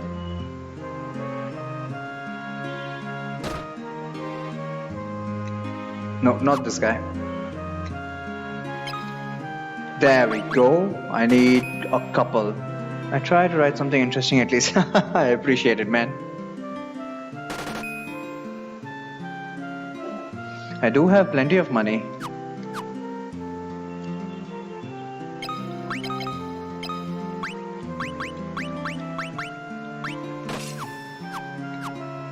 And Gordon can finally have a mithril bow as well. And let's just sell off all this crap.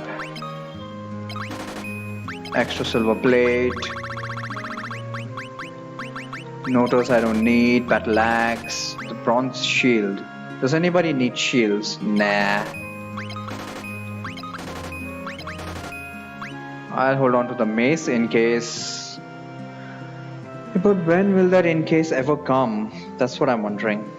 When will I ever get a chance to level up my staff skills? What a conundrum.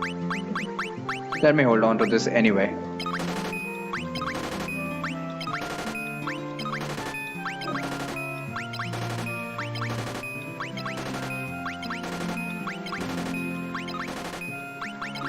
Is that all? That is all. Right, and let's head back to Kashuan. I've got my mithril bows. I need to remember to save right before Kashuan.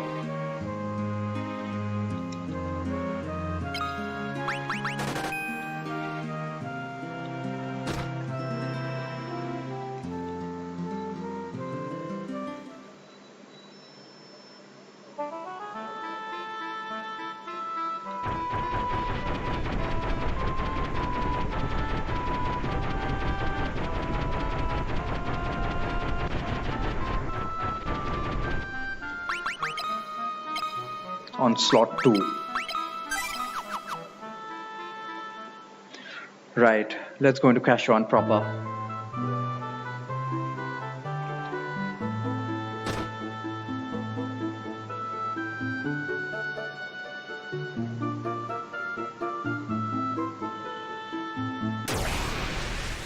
What encounter is this?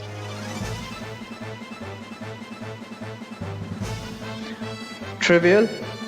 This I could have used to train up my staff skills, but who knew, huh?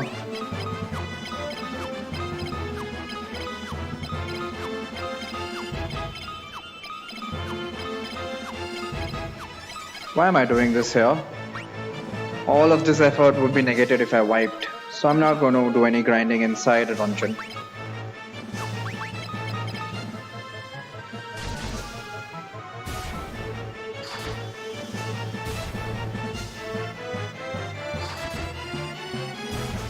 That damage upgrade is real.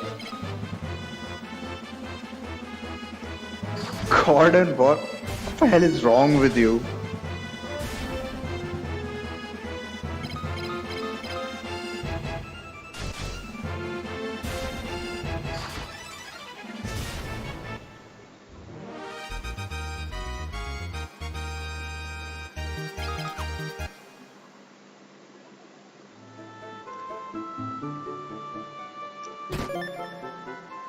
Useless cure scroll. Some more soldiers.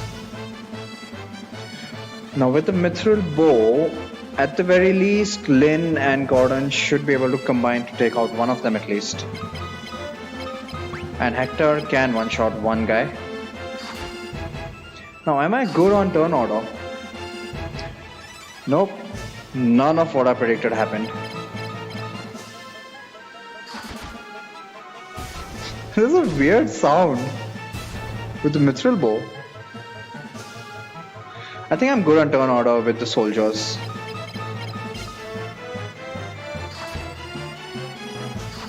Hey, look at that, what a weird sound from the mithril bow.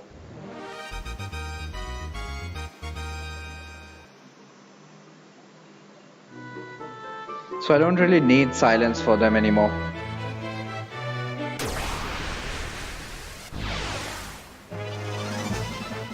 More soldiers.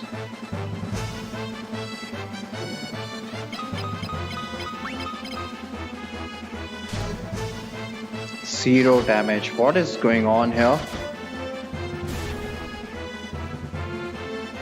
So is the ancient sword not good enough? Apparently not.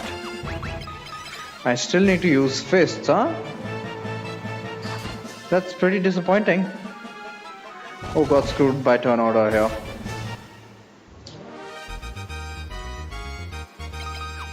Still, all's fine. All's fine. Not happy taking so many risks, but what can I do? What can I do?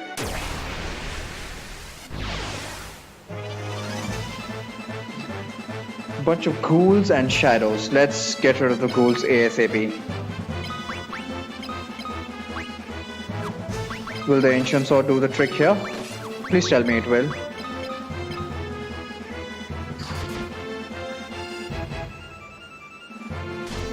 Nope. Still need to punch these guys.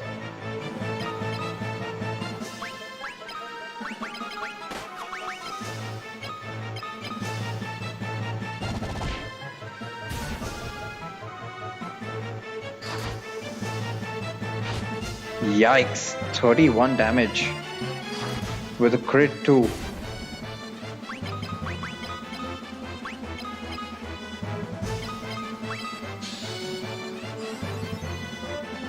Fortunately, we've got some shadows, so I don't really think I need to use protect.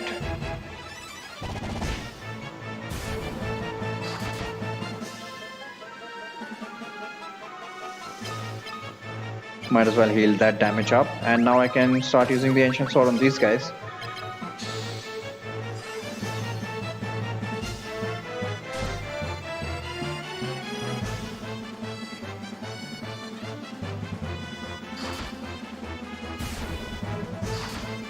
That is such a weird sound. And since these guys are doing very good damage with their respective weapons, bows I mean, I might as well use double shields just to get more and more shield skill and for as much evasion as possible during this battle.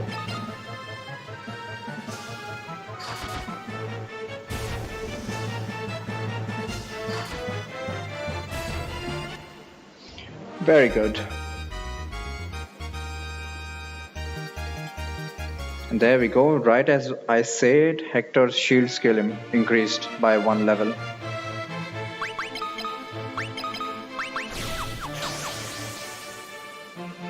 Do I have something here? Nope.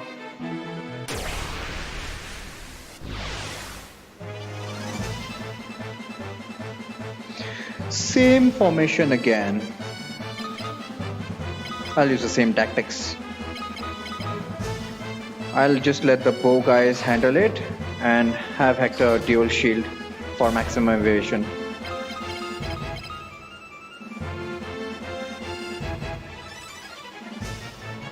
If I really need to one-shot something, I'll just have him punch it.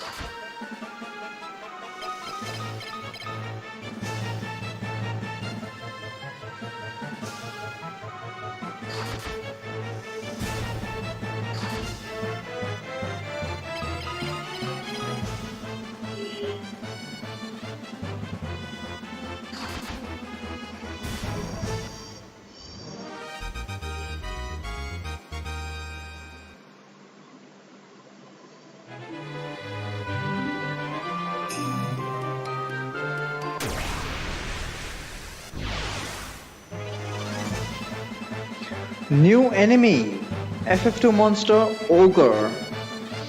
Let's see what they've got.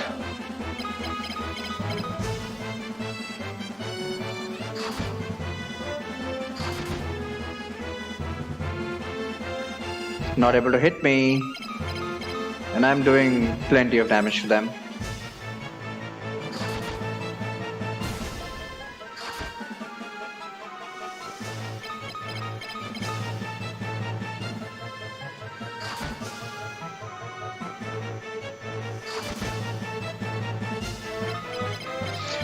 Alright, now that Hector's got a shield level, I need to look at his evasion.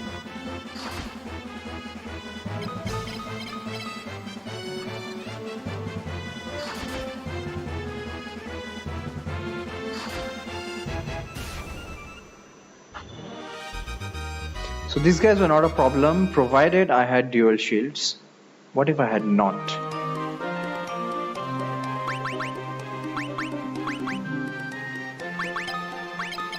Take off your one shield and your armor. What's your evasion now?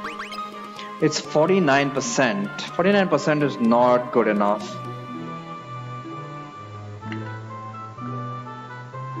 So he still needs to continue defense tanking.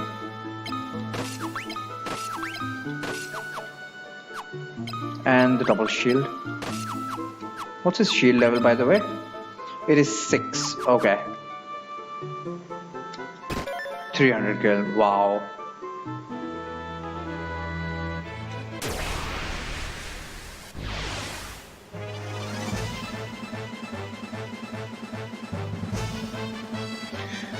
I'm just getting the same old formations. Why? Why?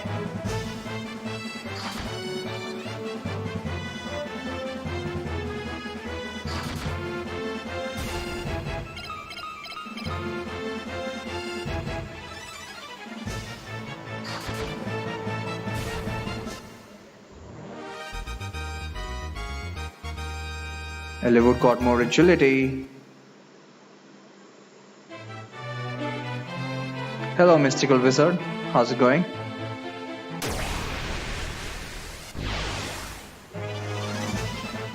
And the Adamantoise. Whoa. Okay. We've dealt with him before.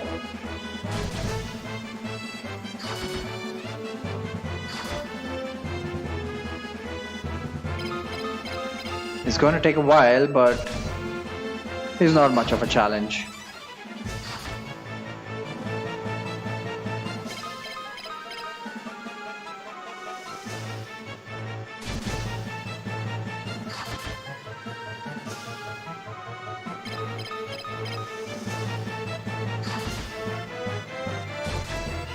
Oh, it's Mystics Wizard. Sorry for mispronouncing your name.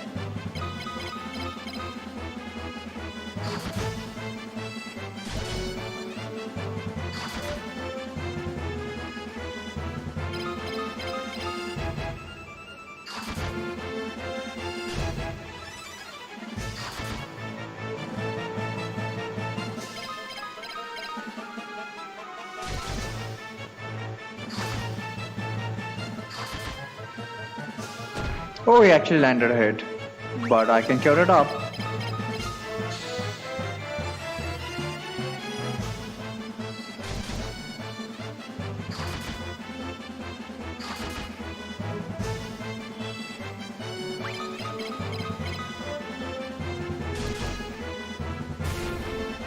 All right.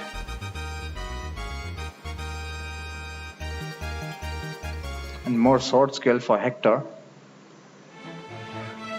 That's gonna help with the ancient sword. The more hits I get, the better the result.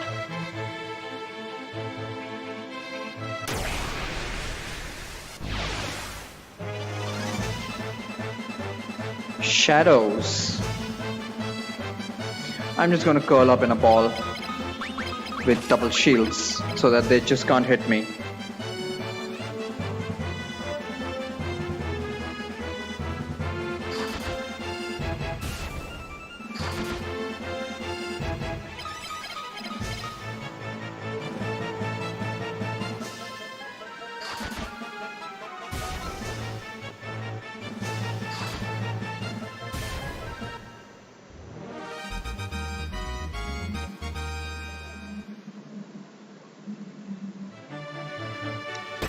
Gold shield with a monster in a box.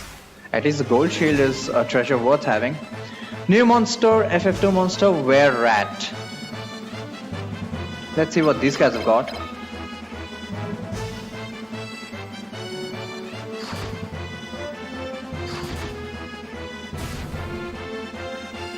So since the guys with the bows are able to do decent amount of damage, I'll use this strategy.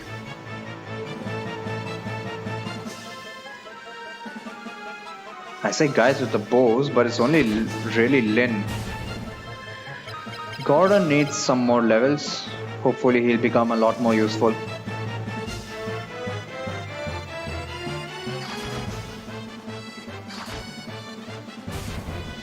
Well, he's not doing insignificant damage at least. When he does land hits. There we go.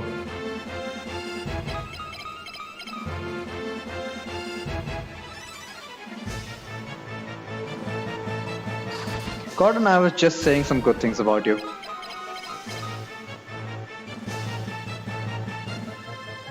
Seriously, thrice in a row? Well, never mind. Just never mind. Anyway, time for a shield upgrade.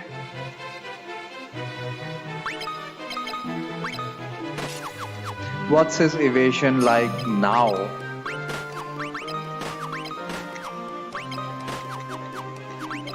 It's at 56%, which is again not good enough. I'm still going to continue defense tanking.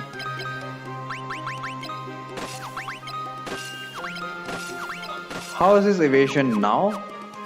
In proper battle, it's 80%, which is why he's dodging so many hits. But it's with dual shields, mind you.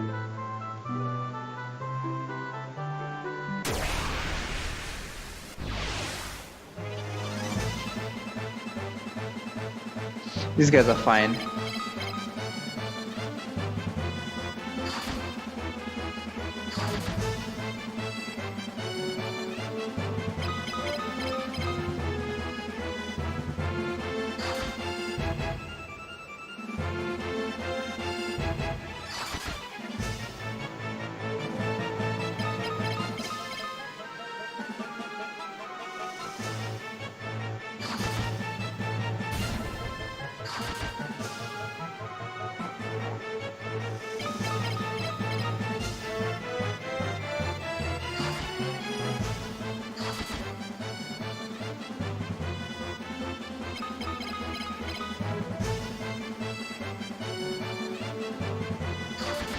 I like that gold shield.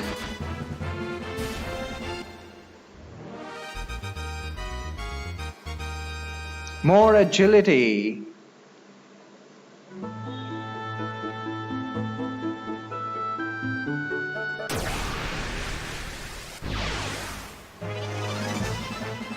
These guys are fine as well. No challenge.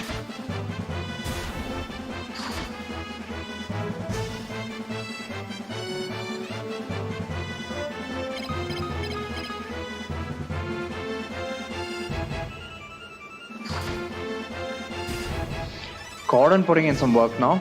Oops, I shouldn't say anything good about him. Not just yet. I see Gordon's no place while I was away. Hey Thorio, on your another break. Yep. Ice Cave completed successfully after 2 wipes. And now we're at Kashuan.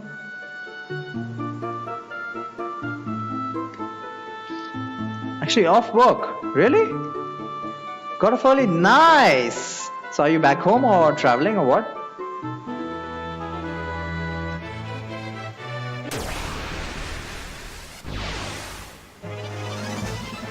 Another Adamantoise. I'm at home. For now. Some chores incoming.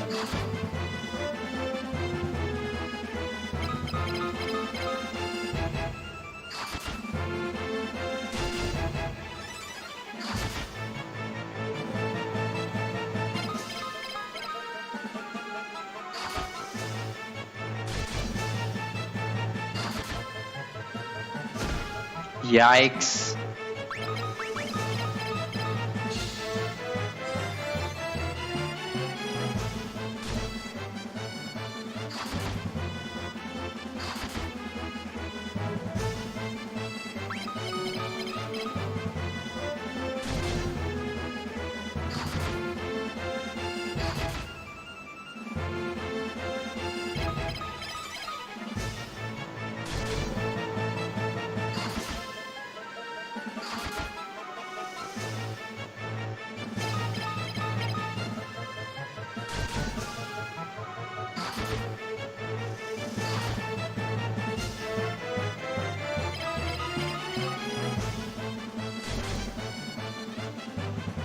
Come on, finish him off already. Thank you, Lynn. And Hector got another shield level. Let's have a look at his evasion again.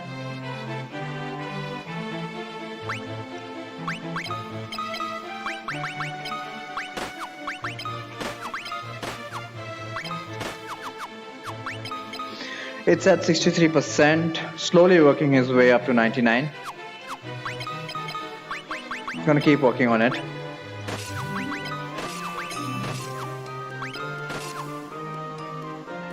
Should have brought a pair of mithril gloves for some more defense. Well, I have double shields here. Where's the ancient sword? There we go.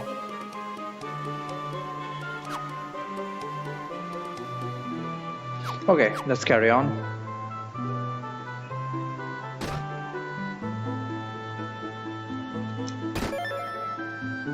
Okay, the Werebane is actually a very good weapon, but since Hector doesn't have as many levels in staves, I think we'll have to forego that. We got a mithril sword, which is a decent upgrade. Actually, you know what? I am actually going to hand over the Werebane. It's a tremendously powerful weapon for this stage. To great personal effort, but I have my phone on the charger.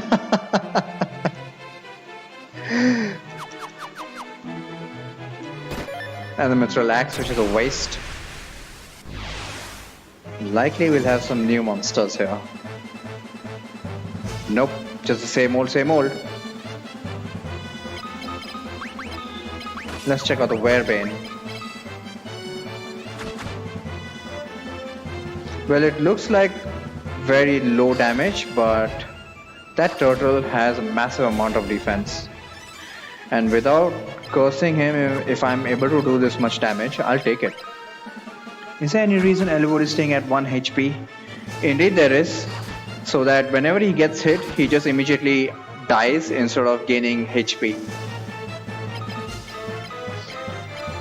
If I could arrange it, I would have Lyn and Gordon at 1 HP as well.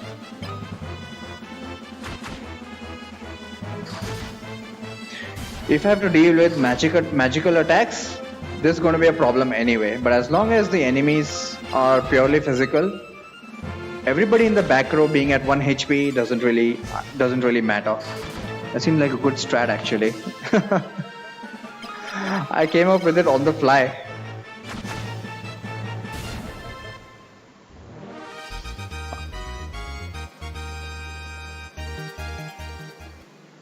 Which is why teleport is actually a decently useful spell here. It just brings you down to very low HP. So I'm going to use teleport whenever I can. On the fly is the best way to come up with strats.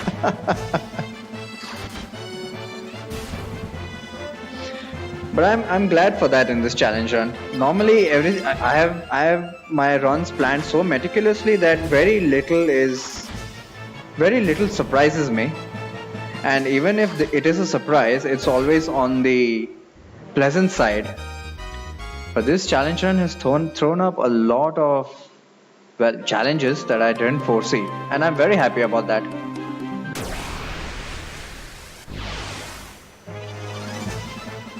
New enemies! FF2 monster Wraith. Let's find out what these guys do, and just because they are new, I'm going to curl up in a ball.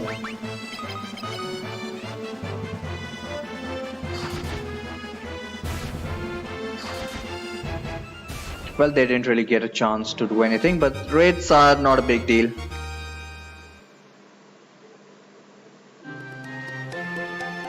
Thank you for that, Thorio. So it shows their magic defense and their resistances. So these guys resist everything. Body, death, ice matter, mind, poison. Wow. Fortunately, they're weak to fire. And of course, they're weak to a sword in their face.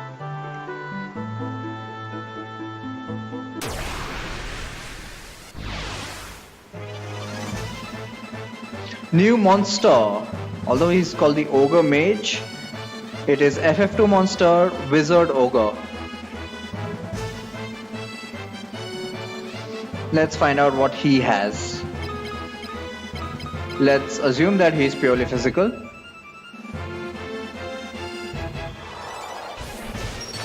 Wizard Ogre not found. Strange.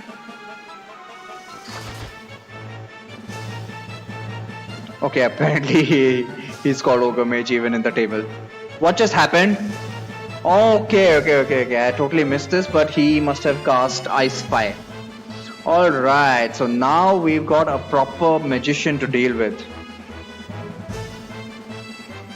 How are we going to handle this? Eliwood is down for the count. Let's have Hector use life. He did a group ice spell, yeah. It was fun. So here we have a proper magician. Even the back row is not safe from him. And now he's using Blind 4. What's going to happen here? Blind 4 is not an issue.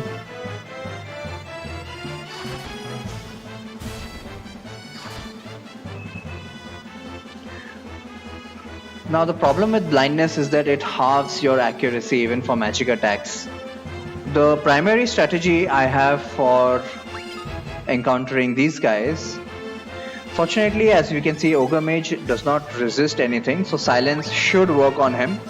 Of course, he's got a magic defense of what? Okay, he's got a magic defense level of 3 and each at 40%. So that's kind of a problem.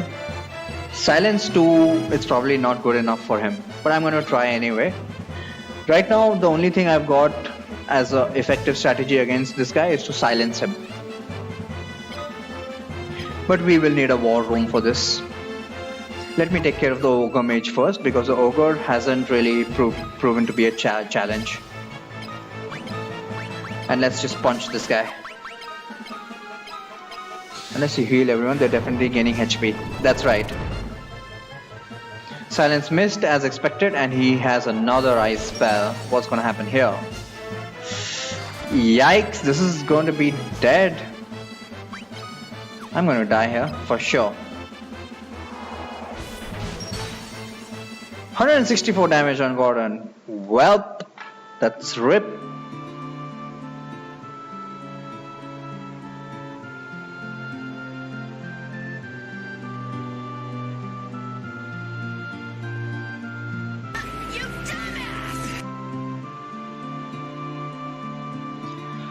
Well, so I'm glad for this. We got a new monster. We got to see a new monster, and this is where the challenge starts.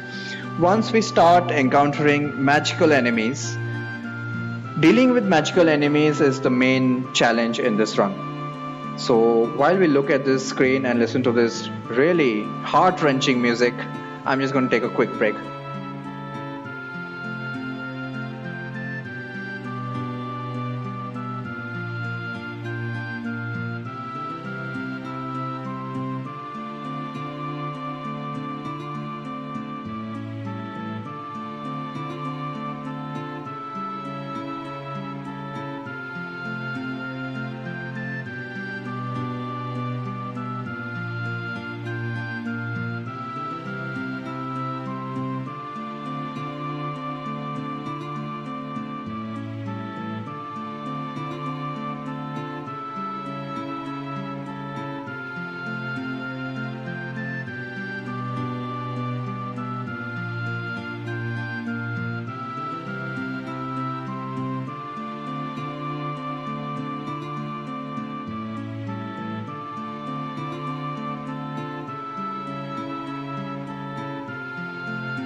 Right.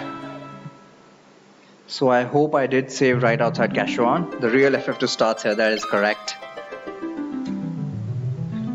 Although the Wizard Ogre is quite a rare encounter.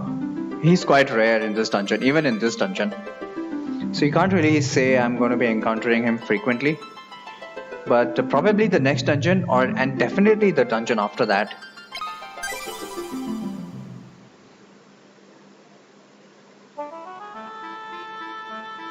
Okay, I did save outside Kashuan. We need to discuss some strategy now. How do I deal with enemies that have AoE damage spells? The wizard needs to be killed ASAP. That's what I'm going to be coming to now.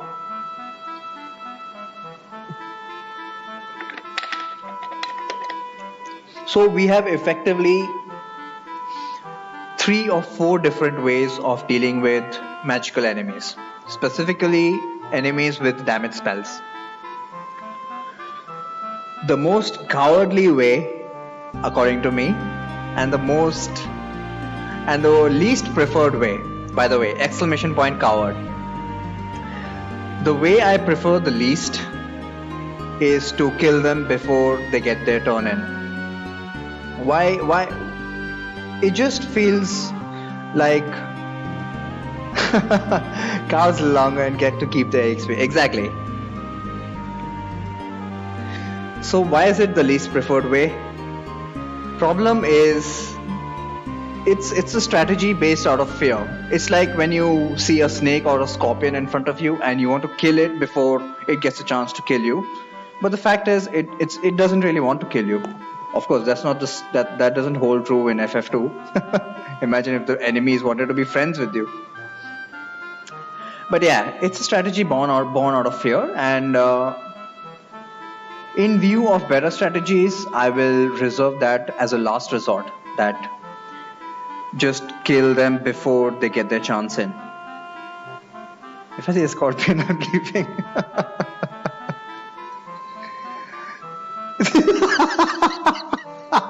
It's his house now. Oh my god. But yeah, it kind of makes me. It really does make me make me sad when people look at snakes and scorpions and just want to kill it. I mean, it's not like the only purpose of that animal's life is to kill you, you know. It has better things to do. In fact, the reason that a snake or a scorpion even tries to bite you, or for that matter, dogs, the only reason they do that is because that is their fear plan. They are afraid of you. But I digress.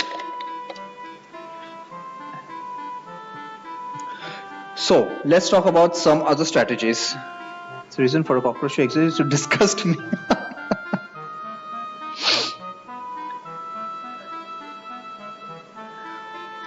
So, the next strategy is to allow the magician to run out of MP. So, can we do that? How much MP does the Wizard Ogre have? Unfortunately, I don't have the stats right in front of me, but it's a lot. So is that a good strategy? I don't think so. I don't think my cure can keep up with that. Or even if he doesn't outright destroy me with his ice spells, I'll need to grind my cure up. I would prefer not to do that. Not unless I don't have any of the other strategies. So that is the second strategy. Make him run out of MP.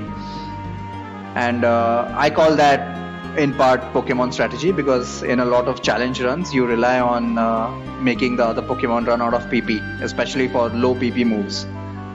So the second strategy is Pokemon strategy. The third strategy is to let him do the damage and then heal it up. That is a viable alternative here, because as I just said, if he's not doing as much damage as our HP, if he's not outright killing us, all of us that is, then it's a fair point that if my cure can keep up with the damage, that's another strategy we can use, because Eliwood is almost always going to get his turn first. I will need a good level cure for that strategy to work, but specifically for the Wizard Ogre, that is a good strategy, because his ice is not nearly doing as much damage as our HP values. It's still only Ice Spy. So that is a strategy I can use. Another strategy is, which is kind of the most preferred strategy, is to completely debilitate the enemy. And why is that the most preferred strategy? Because it plays on my ego. That is what I want from FF2, from this challenge run. Why am I taking this challenge run? Because I just want to show you guys that in FF2 you can just completely shut down your opposition. How are you not getting HP ups if you get hit? I'll just get to that right in a minute. We are in a strategy discussion here. So that is my most preferred strategy, is number 4, completely debilitate the enemies. Now, how do the way my formation has set up, I'm just yeah, Puzzle, can't you see? We're in the middle of a strategy discussion. You get in the war room as well. The way I've set up my formation, Hector's going to have so much evasion that no one can physically attack him. So now that physical attacks are taken care of, how do I stop magic attacks? That is what this strategy discussion is about. In order to completely debilitate the enemy, we have 2 very useful spells. We've got Silence and sits at the conference table. Thank you very much. I hope there's a notebook and a pen in front of you. Please make sure you take all of these notes. We have 2 very important spells, which are arguably going to be the most important spells in this challenge run. As with offensive magic. Offensive magic is definitely an option, and I am going to rely on that in very specific scenarios. But that is option number 1. Get rid of them before they get a chance. When is that going to come into picture? So as you saw, FF2 monster Wraith. Now let's assume that Wraith was not just a physical attacker. Let's assume that he had an ice spell as well. What would I have done? The Wraith resists everything. I cannot use Silence or the better version of Silence, which is Fog. Look at that. He resists mind and body. Silence is body elemental, so I cannot silence him. Fog, which is mind elemental. Fog and Silence are the spells which completely stop the enemy from casting spells. They resist, in fact, most of the undead creatures resist both body and mind. For now, we haven't encountered an undead creature which is magical as well. But if I do, I have no option. I cannot use Silence or the better version of Silence, Fog. Fog is mind elemental because they resist both of them. And resist means that it straight out will not affect them at all. So since I don't have any options, and their spells will definitely just wipe me out. So for undead creatures, I have no option but to wipe them out. I have to take a ego hit. I have to take the fear option out. I'll need to kill them either with magic spell or with my physical attack. So yeah, the most preferred option would be for me to completely shut them down with Silence or Fog. I don't have access to Fog at this moment, so my only option is Silence. But specifically for the Wizard Ogre, I also have the option of letting him use his magic spell and curing that damage. So I do have 2 options for him. Let's see how it goes. Silence level 2 is definitely not enough, so I need to grind it to Silence level 3 at least, which is exactly what I'm going to do now. Should I do it here itself? I think this will be just fine. In fact, we can run into some new monsters here, but I don't think there are any big problems. Getting to Puzzle's question. How are you not getting HP ups if you get hit? So FF2 uses a very simple algorithm to calculate your chance of HP up. It simply looks at your HP at the start of battle versus your HP at the end of battle. Regardless of how you got hit or what happened during the battle. That's a very simple formula it uses. And the way to manipulate it in order to not get HP. In fact, people usually manipulate it to get HP ups, but I'm going to manipulate it to not get HP ups is by curing before the end of battle. And of course, most effective strategy is to not get hit at all. I hope that answers your question.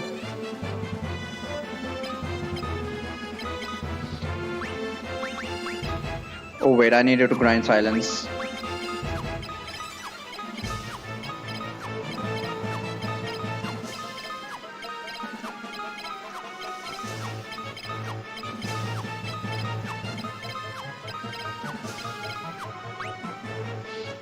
This does answer my questions. We should have an emote for thank you. Meanwhile, you can continue to grind shields. I don't know how successful you're gonna be.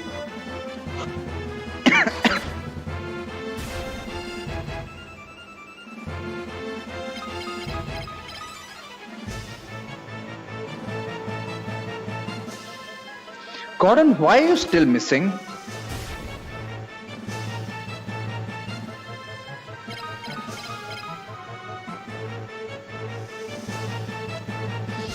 Oh my god, you got a new emote, have you?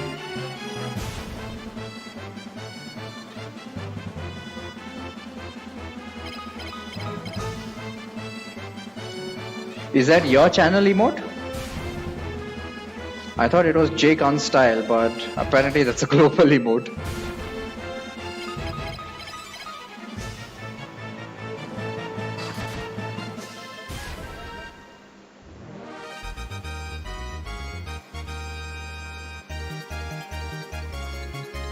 Thanka S.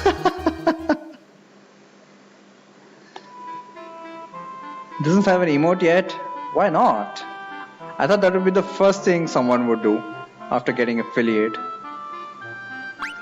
Did he get a level up? He did not. Let me save after every battle so that I don't have to go through the grind session again and again.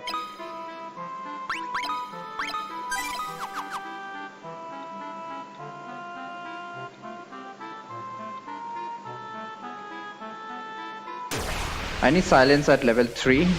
I don't think it's going to work at level 3 either. But I'm just using a minimalist approach.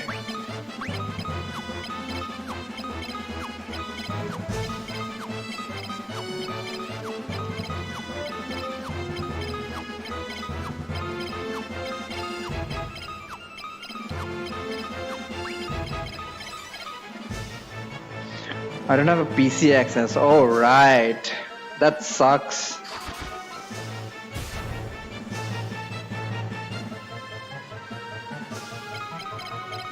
Why is Gordon still missing? Look at Lynn, man. Look at Lynn.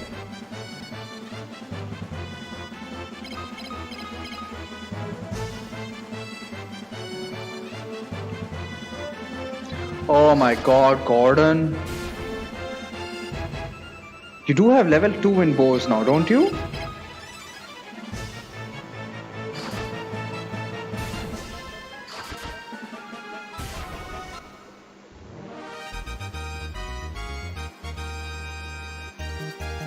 More agility always helps.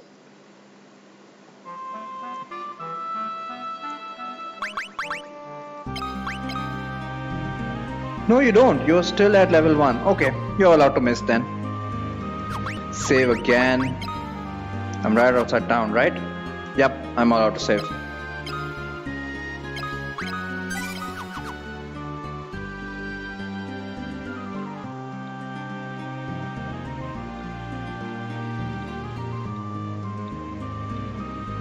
Come on with the encounters already.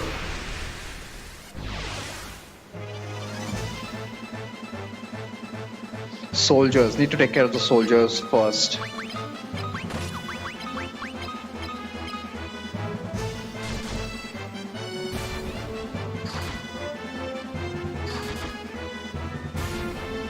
Alright, we're good.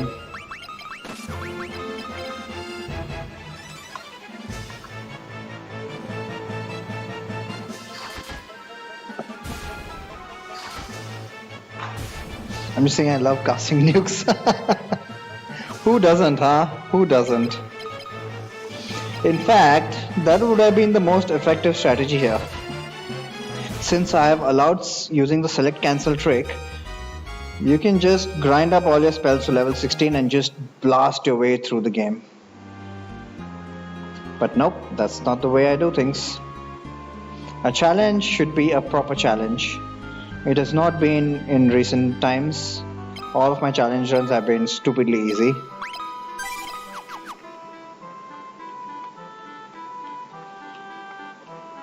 I forgot to grind silence up in that battle.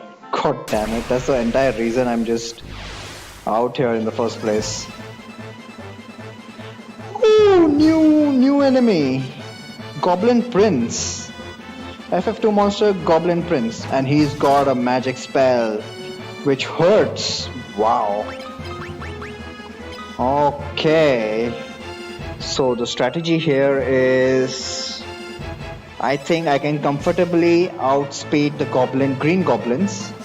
So let's leave one green goblin alive while I get rid of the goblin princess. I've got two of them here. Stupidly easy is a bit subjective. It's all incredibly hard for people who don't know FF down to the smallest detail. That is a fair point. But hey, I'm the one saying it, so I'm allowed to say it's stupidly easy.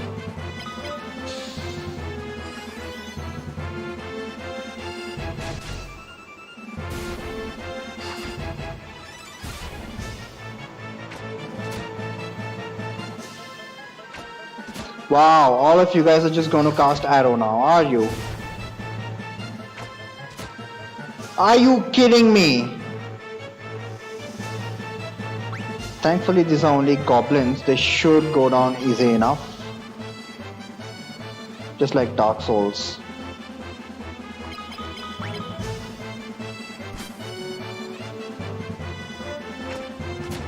Are you serious?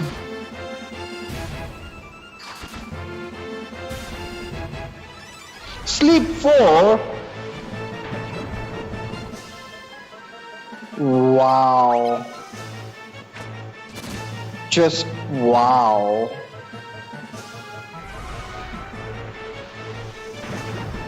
Oh my god, I was just talking about my ego and I just got wiped by a bunch of goblins.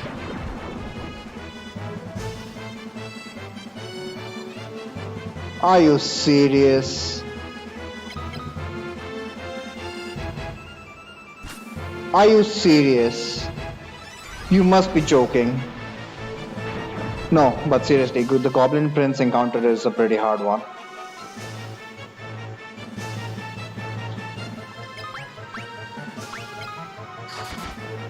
They don't have any HP, they're just there to troll you with Sleep 4. Can I make it out of this alive? Can I? Is it even possible? Nope. Elibu, do you have life? Never mind. What is that game? TWBTG?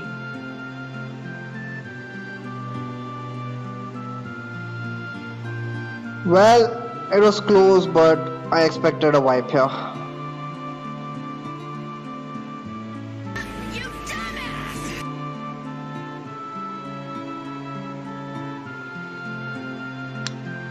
I want to be the guy. Well, at least I saved, and this is a grind session anyway.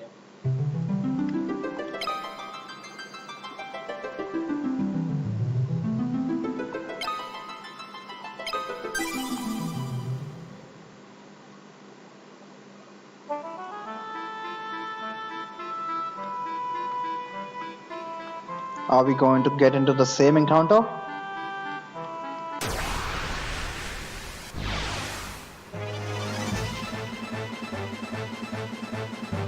Okay, zombies. Zombies should be fine.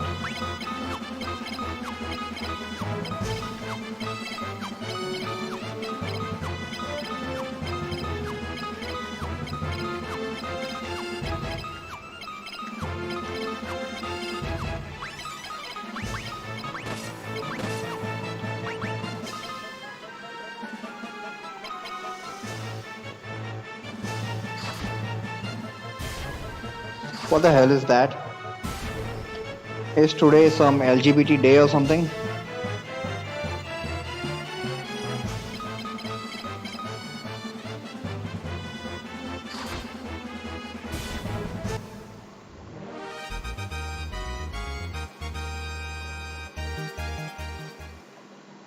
How far along is Ellwood?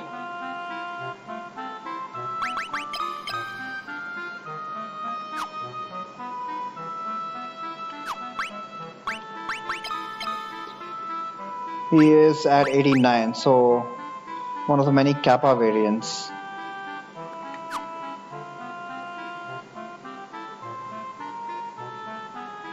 What the hell is that? Oh my god. So many Kappa emotes. Huh? That dude must be famous as shit.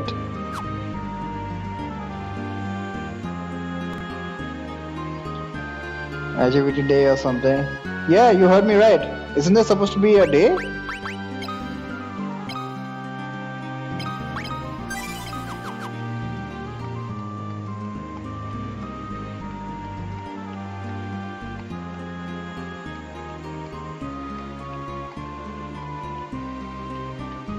Pride month was June. There's a whole month for that? Whoa.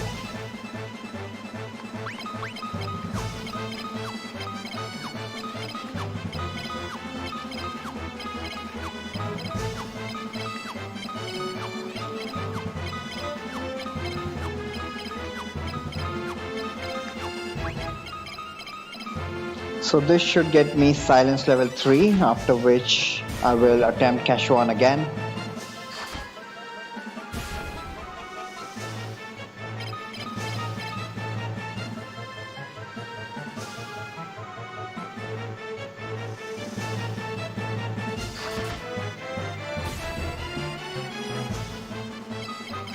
I'm actually past the 3-hour mark. Ah, screw it.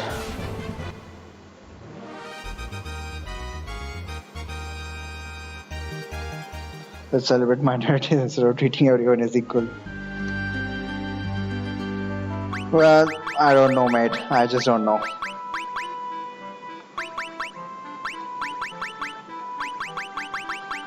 You're not even allowed to have an opinion about it.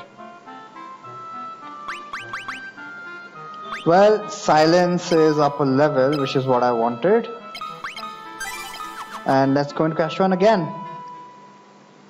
So what's the strategy for the Wizard Ogre? It's to silence him.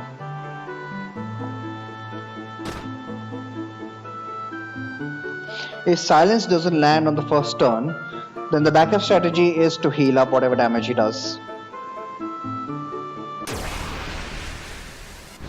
Cure 2 should be good enough to keep up with it. I don't have an opinion. I live in my house. Nothing affects me.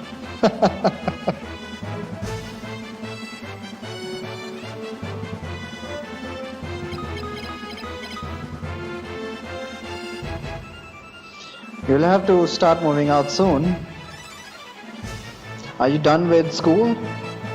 College? Whatever? I affect you.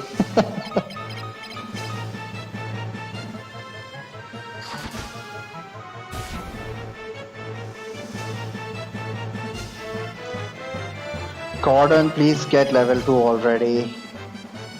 It's a pity that you can't use select cancel on the 4th character as well.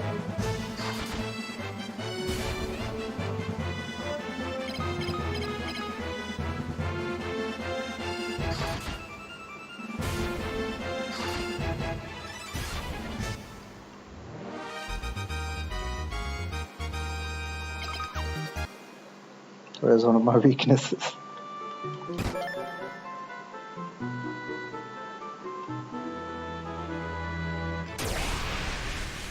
I know how to move the character. You can't do that. Not in FF2. This guy! How do I deal with him? I think I'm good on turn order. I always get my turn before him, so he should die before he gets a turn in. Never mind. Even Lynn can just completely fuck him up. Finally, Gordon got level 2.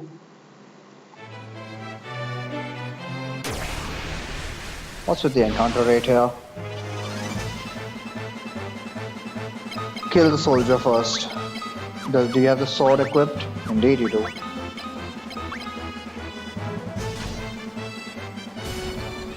Oh, died to one hit only. More agility. If they ever come into my shitty awkward FM9 stream, I couldn't speak to him because my brother and his girlfriend had a big fight.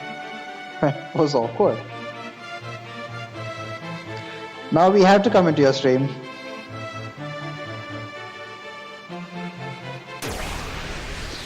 Puzzle drama just follows you, doesn't it?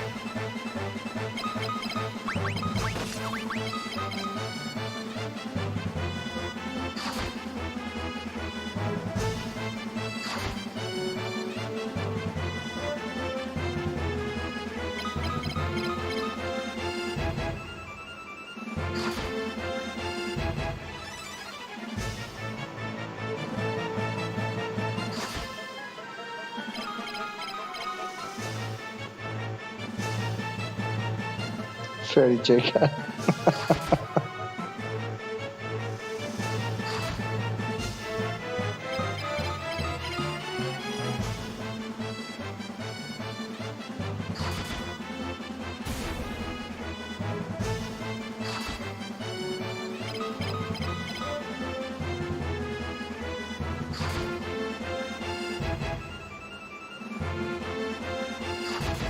This guy is the bastard we're afraid of? This guy is not the bastard we're afraid of.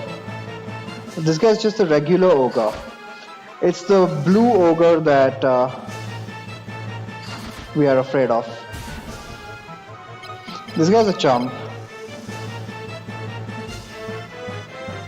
He can't even land a hit on me. Of course, I've got double shields on Hector. But that's because Lynn and Gordon are doing enough damage to finish him off.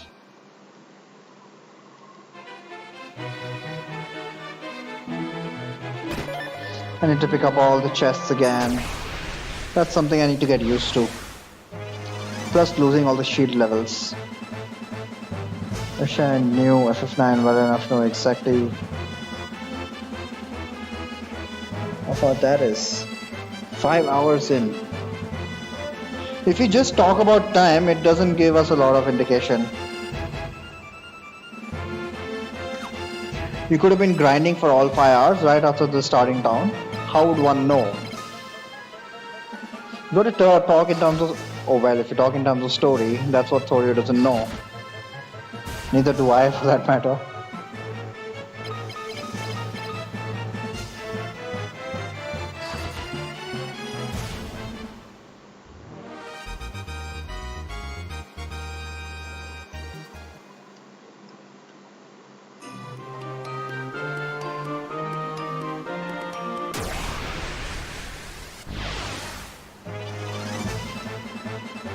More ogres.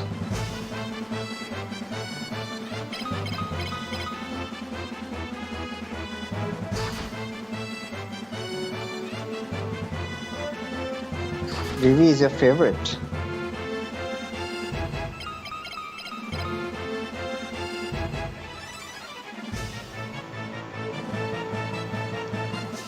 Two years.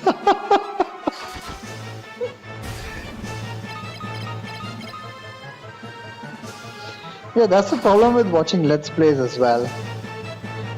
I've been watching Oracle of Ages, and there's been a gap of like 3 days since the last episode I watched. I just completely forgot what the hell was happening in it. Apparently he just got a new item called, what is that, Flute of Ages, something like that, which takes you to the past. I just completely forgot what the hell that was for, how he got it. That's the problem with just watching a Let's Play and not playing it yourself, I suppose. This is the asshole we are afraid of. I think it's a harp. Yeah, Harp of Ages. Alright, let's try to cast Silence. Yeah, it is the Harp of Ages. Meanwhile, let's go all out on him. And let's see where this gets us. Silence level 3. Yep, we silenced him. There we go. Already the silence wore off. So let's try. This is the problem with silence. You never know how long it's going to last. But fortunately, since Eliwood will always go first, thing is, because he went first and landed that silence, it worked and he did not get to cast Ice Fire. So I'll call that a win, even though it wore off at the end of the turn. Let's cast it again. It missed this time. Oh crap.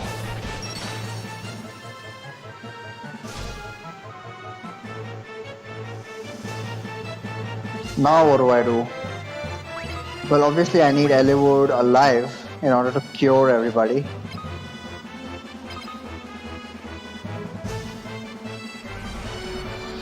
And it's gonna cast Sleep now. Wow. I really needed silence to land there. So obviously, do we have one? Well, we did. The plan was to have Eliwood heal up everybody to outdo his damage. Working on it. I think we need to call it a mayday and punch this guy, but first I need to heal back all that damage.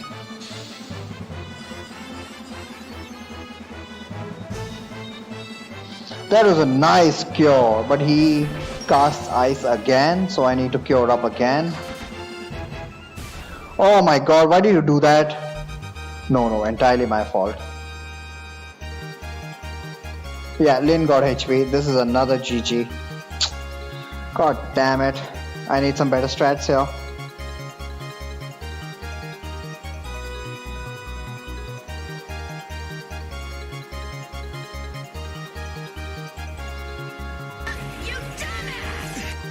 Can someone give me the rip count?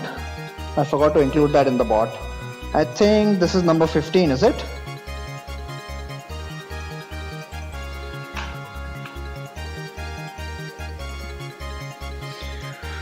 Well, so that's going to be a reset, and yeah, I think I'll call it a stream here.